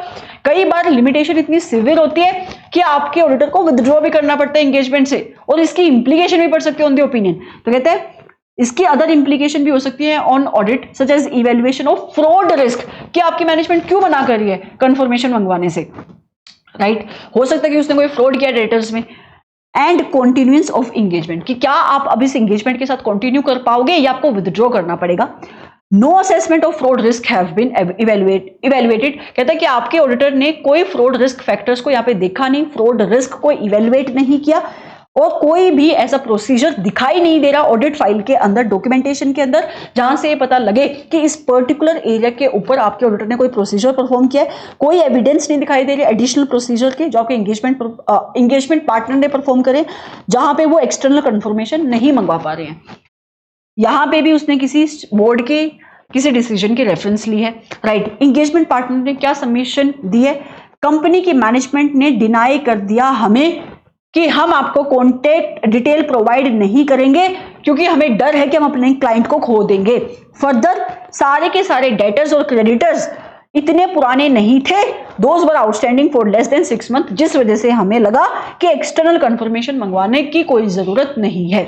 तो यहां पे आपके एसए नंबर 505 की एक प्रोविजन आती है जो कहती है कि अगर ऑडिटर कंफर्मेशन मंगवाना चाहता है और मैनेजमेंट उसको मना कर दे कि तू कंफर्मेशन ना मंगवा, रिफ्यूज करिए आपकी management, in that situation auditor को मैनेजमेंट से रीजन पूछना चाहिए कि तुम क्यों मना कर रहे हो, इंक्वायरी करनी चाहिए, एंड आपके ऑडिटर को एविडेंसेस कलेक्ट करनी चाहिए कि क्या आपकी मैनेजमेंट जो रीजन दे रही है वो रीजनेबल है या नहीं। और जहां पे उसको लगता है कि भाई रीजन रीजनेबल नहीं है, तो फिर ऑडिटर को इवेलुएट करना चाहिए कि क्या कोई फ्रॉड रिस्क फैक्टर तो नहीं है, कोई रिस्क तो नहीं है फ्रॉड का, राइट। एंड इसका इंपैक्ट क्या पड़ेगा एनटीई के ऊपर, इसके ऊपर भी ऑडिटर को इवेल्युएशन करनी चाहिए। और एसए नंबर 505 ये भी कहते हैं कि जहां पे तुम एक्सटर्नल कंफर्मेशन नहीं मंगवा पा रहे हो वहां पे ऑडिटर को ऑल्टरनेटिव प्रोसीजर परफॉर्म करनी चाहिए, लेकिन इस गिवन सिचुएशन में भी आपने एसए नंबर 505 की रिक्वायरमेंट का कंप्लायंस नहीं किया है, राइट। देर आफ्टर कंक्लूजन है यहाँ पे, इंक्लूडिंग इट्स बेसिस। अब कंक्लूजन में क्या है, कंक्लूजन में 3 क्लोजेस की रेफरेंस दी गई है, that is close number 7, close number 8 and close number 9, right. Close number 7 क्यों, क्योंकि वो ग्रोसली नेग्लिजेंट है, राइट। अभी मैं ऊपर से पढ़ देती हूँ। रेलिवेंट क्लोजेस किसके, सेकंड शेड्यूल पार्ट 1 की 3 क्लोजेस आ रहे हैं यहाँ पे। कौन कौन से आ रहे हैं, एक आ रहा है आपका क्लोज नंबर 7, एक आ रहा है क्लोज नंबर 8 और एक आ रहा है close number 9। Close number 7 of part 1 of second schedule क्या कहता है कि हम एक सीए को गिल्टी बोलेंगे प्रोफेशनल मिसकंडक्ट का अगर उसने ड्यू डिलिजेंस को एक्सरसाइज नहीं किया, मतलब वो ग्रोसली नेग्लिजेंट था अपनी प्रोफेशनल ड्यूटीज को कंडक्ट करने में। यहाँ पे वो ग्रोसली नेग्लिजेंट था, ठीक है। क्लोज नंबर 8 कहता है कि एक सीए जो प्रैक्टिस के अंदर है उसको हम गिल्टी बोलेंगे प्रोफेशनल मिसकंडक्ट का अगर उसने सफिशिएंट इंफॉर्मेशन नहीं कलेक्ट करी which was required for the expression of opinion या its exception its exceptions are sufficiently material to negate the expression of opinion। मतलब आप ओपिनियन एक्सप्रेस कर पाते या ओपिनियन आप एक्सप्रेस नहीं कर पाते, इस कंक्लूजन पे पहुंचने के लिए जो इंफॉर्मेशन आपको चाहिए थी आपने वो इंफॉर्मेशन कलेक्ट ही नहीं करी। देखो ऐसे नंबर 505 आपको एविडेंसेस मिले ही नहीं, इन्वेंट्री 501 आपने फिजिकल वेरिफिकेशन भी नहीं गई, कोई और ऑडिट प्रोसीजर भी नहीं परफॉर्म किया। क्लोज नंबर 9 क्या कहता है ये कि एक सीए जो प्रैक्टिस के अंदर है उसको आप गिल्टी बोलोगे प्रोफेशनल मिसकंडक्ट का अगर वो अटेंशन इनवाइट नहीं कर रहा है, if he fails to invite attention to any material departure from the generally accepted procedure of audit applicable to the circumstances. मतलब उसके ऊपर ऑडिट के स्टैंडर्ड्स लगते हैं बट उसने अपने काम को करते वक्त उनका कंप्लायंस नहीं किया, डेविएट किया है और वो इसके टुवर्ड्स अटेंशन को अगर अट्रैक्ट नहीं कर रहा है, कहीं पे मेंशन नहीं कर रहा है, तो वो इस क्लोज के अंदर गिल्टी हो जाएगा। तो यहाँ पे 7, 8 और 9 यहाँ पे वो आपका सीए गिल्टी होगा इस गिवन सिचुएशन में। तो अगर अब आप ऊपर आओगे क्वेश्चन में, अब सिनॉप्सिस को पढ़ोगे। सिनॉप्सिस क्या है, केस सिनेरियो अंडरस्कोर करता है, ये बताता है ethical and quality requirements to be complied by the statutory auditor of a listed company. कि जब आपका ऑडिटर ऑडिट करेगा किसी लिस्टेड कंपनी की तो उसको किसके रिक्वायरमेंट के साथ कंप्लाई करना है, right. Failure to perform audit of the financial statement in accordance with the SA. अगर ऑडिटर ने अपनी ऑडिट को एसएस के अकॉर्डिंग परफॉर्म नहीं किया तो इससे इन्वेस्टर का ट्रस्ट टूट सकता है। केस के अंदर इश्यूज देखे हैं हमने, non compliance to the requirement of SA number 501, 550, 505 by the statutory auditor of a listed company. अब तुम समझ पाओगे कि क्वेश्चन क्या कह रहा है। अगर मैं आपको ये पहले बता देती, पहले ये बताती और फिर देर आफ्टर मैं आपको पढ़ाती, जिस सीक्वेंस में इंस्टीट्यूट ने ड्राफ्ट किया है आपको कुछ समझ में नहीं आता, ठीक है। फिर कहता है only major lapses have been considered for developing this case scenario for the sake of brevity. तुमने कुछ यहाँ पे कोई केस सिनेरियो बनाया ही नहीं है, to be very frank, right. तो कहता है मेजर लैप्सेस हमें यहाँ पे डिस्कस करें। केस सिनेरियो किस मैनर में प्रेजेंटेड है, सबसे पहले कंपनीज एक्ट की प्रोविजन दी गई है of the relevant standards on the auditing. ये प्रोविजन हमने नहीं पढ़ी, अब पढ़ देती हूँ। सेक्शन नंबर आपका 132 subsection number 4 of the companies act कहता है कि नफरा के पास पावर है कि वो इन्वेस्टिगेट कर सकती है into the matter of professional or other misconduct which are committed by any of the member or firm of the chartered accountant which is registered under chartered accountant act 1949। और आपकी नफरा इसी पावर को exercise करते हुए यहाँ पे investigation करिए and by the virtue of this action आपकी नफरा के पास ये भी पावर है कि वो पेनल्टी इंपोज कर सकती है आपके मेंबर्स के ऊपर एंड डिबार्ड कर सकती है आपकी मेंबर्स को, आपकी फर्म ऑफ चार्टर्ड अकाउंटेंट्स को, कि वो फ्यूचर में कोई भी ऑडिट वर्क एक्सेप्ट नहीं करेंगे। तो सबसे पहले इसने क्या बोला कि केस सिनेरियो कैसे प्रेजेंटेड है कि सबसे पहले नफरा की पावर है, समझ में आ गया। फिर क्लोज बताए गए हैं part 1 of the second schedule के, ये हमने पढ़े। कौन कौन से क्लोजेस देखे, 7, 8 और 9। फिर फैक्ट ऑफ द केस, जहां से मैंने आपको क्वेश्चन पढ़ाना शुरू किया, ठीक है। फिर मेजर लैप्सेस कौन कौन से थे, नफरा ने जो बताई, राइट। एक साइड पे टेबल थी ना नफरा की फाइंडिंग्स, और फिर एंगेजमेंट पार्टनर की जो सबमिशन थी लेफ्ट साइड पे वो, एंड नफरा की कंटेंशन एंड फाइंडिंग्स। तो ये बातें हैं। सबसे पहले जो ऊपर पैराग्राफ था वो मेजर लैप्सेस के बारे में बात कर रहा था और उससे रिलेटेड ही नफरा की फाइंडिंग्स है, और उसके लेफ्ट साइड पे एंगेजमेंट पार्टनर की सबमिशन थी। देयर आफ्टर में कंक्लूजन लिखी हुई है, जो कंक्लूजन अभी हम पढ़ लेंगे, ठीक है। ये लास्ट में जो कंक्लूजन है, जो भी सारी बातें हमने पढ़ी वो कंक्लूजन यहाँ पे लिखी हुई है। समझ में आया? तो ये तुम्हारी केस स्टडी थी। तो मुझे समझ में नहीं आया कि किस वे से केस स्टडी बनी हुई है, बट फिर भी मैंने उसको इस वे से स्ट्रक्चर कर दिया आपके लिए कि आपको ये समझ में आ जाए।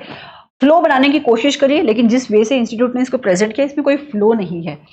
कहते हैं the engagement partner did not comply with the provision of CA act 1949। Yes, उसने कंप्लायंस नहीं किया है एंड वो ग्रोसली नेग्लिजेंस उसने शो करी है, ड्यू डिलिजेंस के हिसाब से उसने अपना काम नहीं किया, उसने इंश्योर नहीं किया ऑडिट क्वालिटी को, बिल्कुल उसने क्वालिटी के अकॉर्डिंग ऑडिट को परफॉर्म नहीं किया, ग्रोसली नेग्लिजेंट था अपनी प्रोफेशनल ड्यूटीज को परफॉर्म करने में, उसने कंप्लाई नहीं किया, अदर नहीं किया requirement of the standards as discussed above, वही 501, 505, 550, राइट.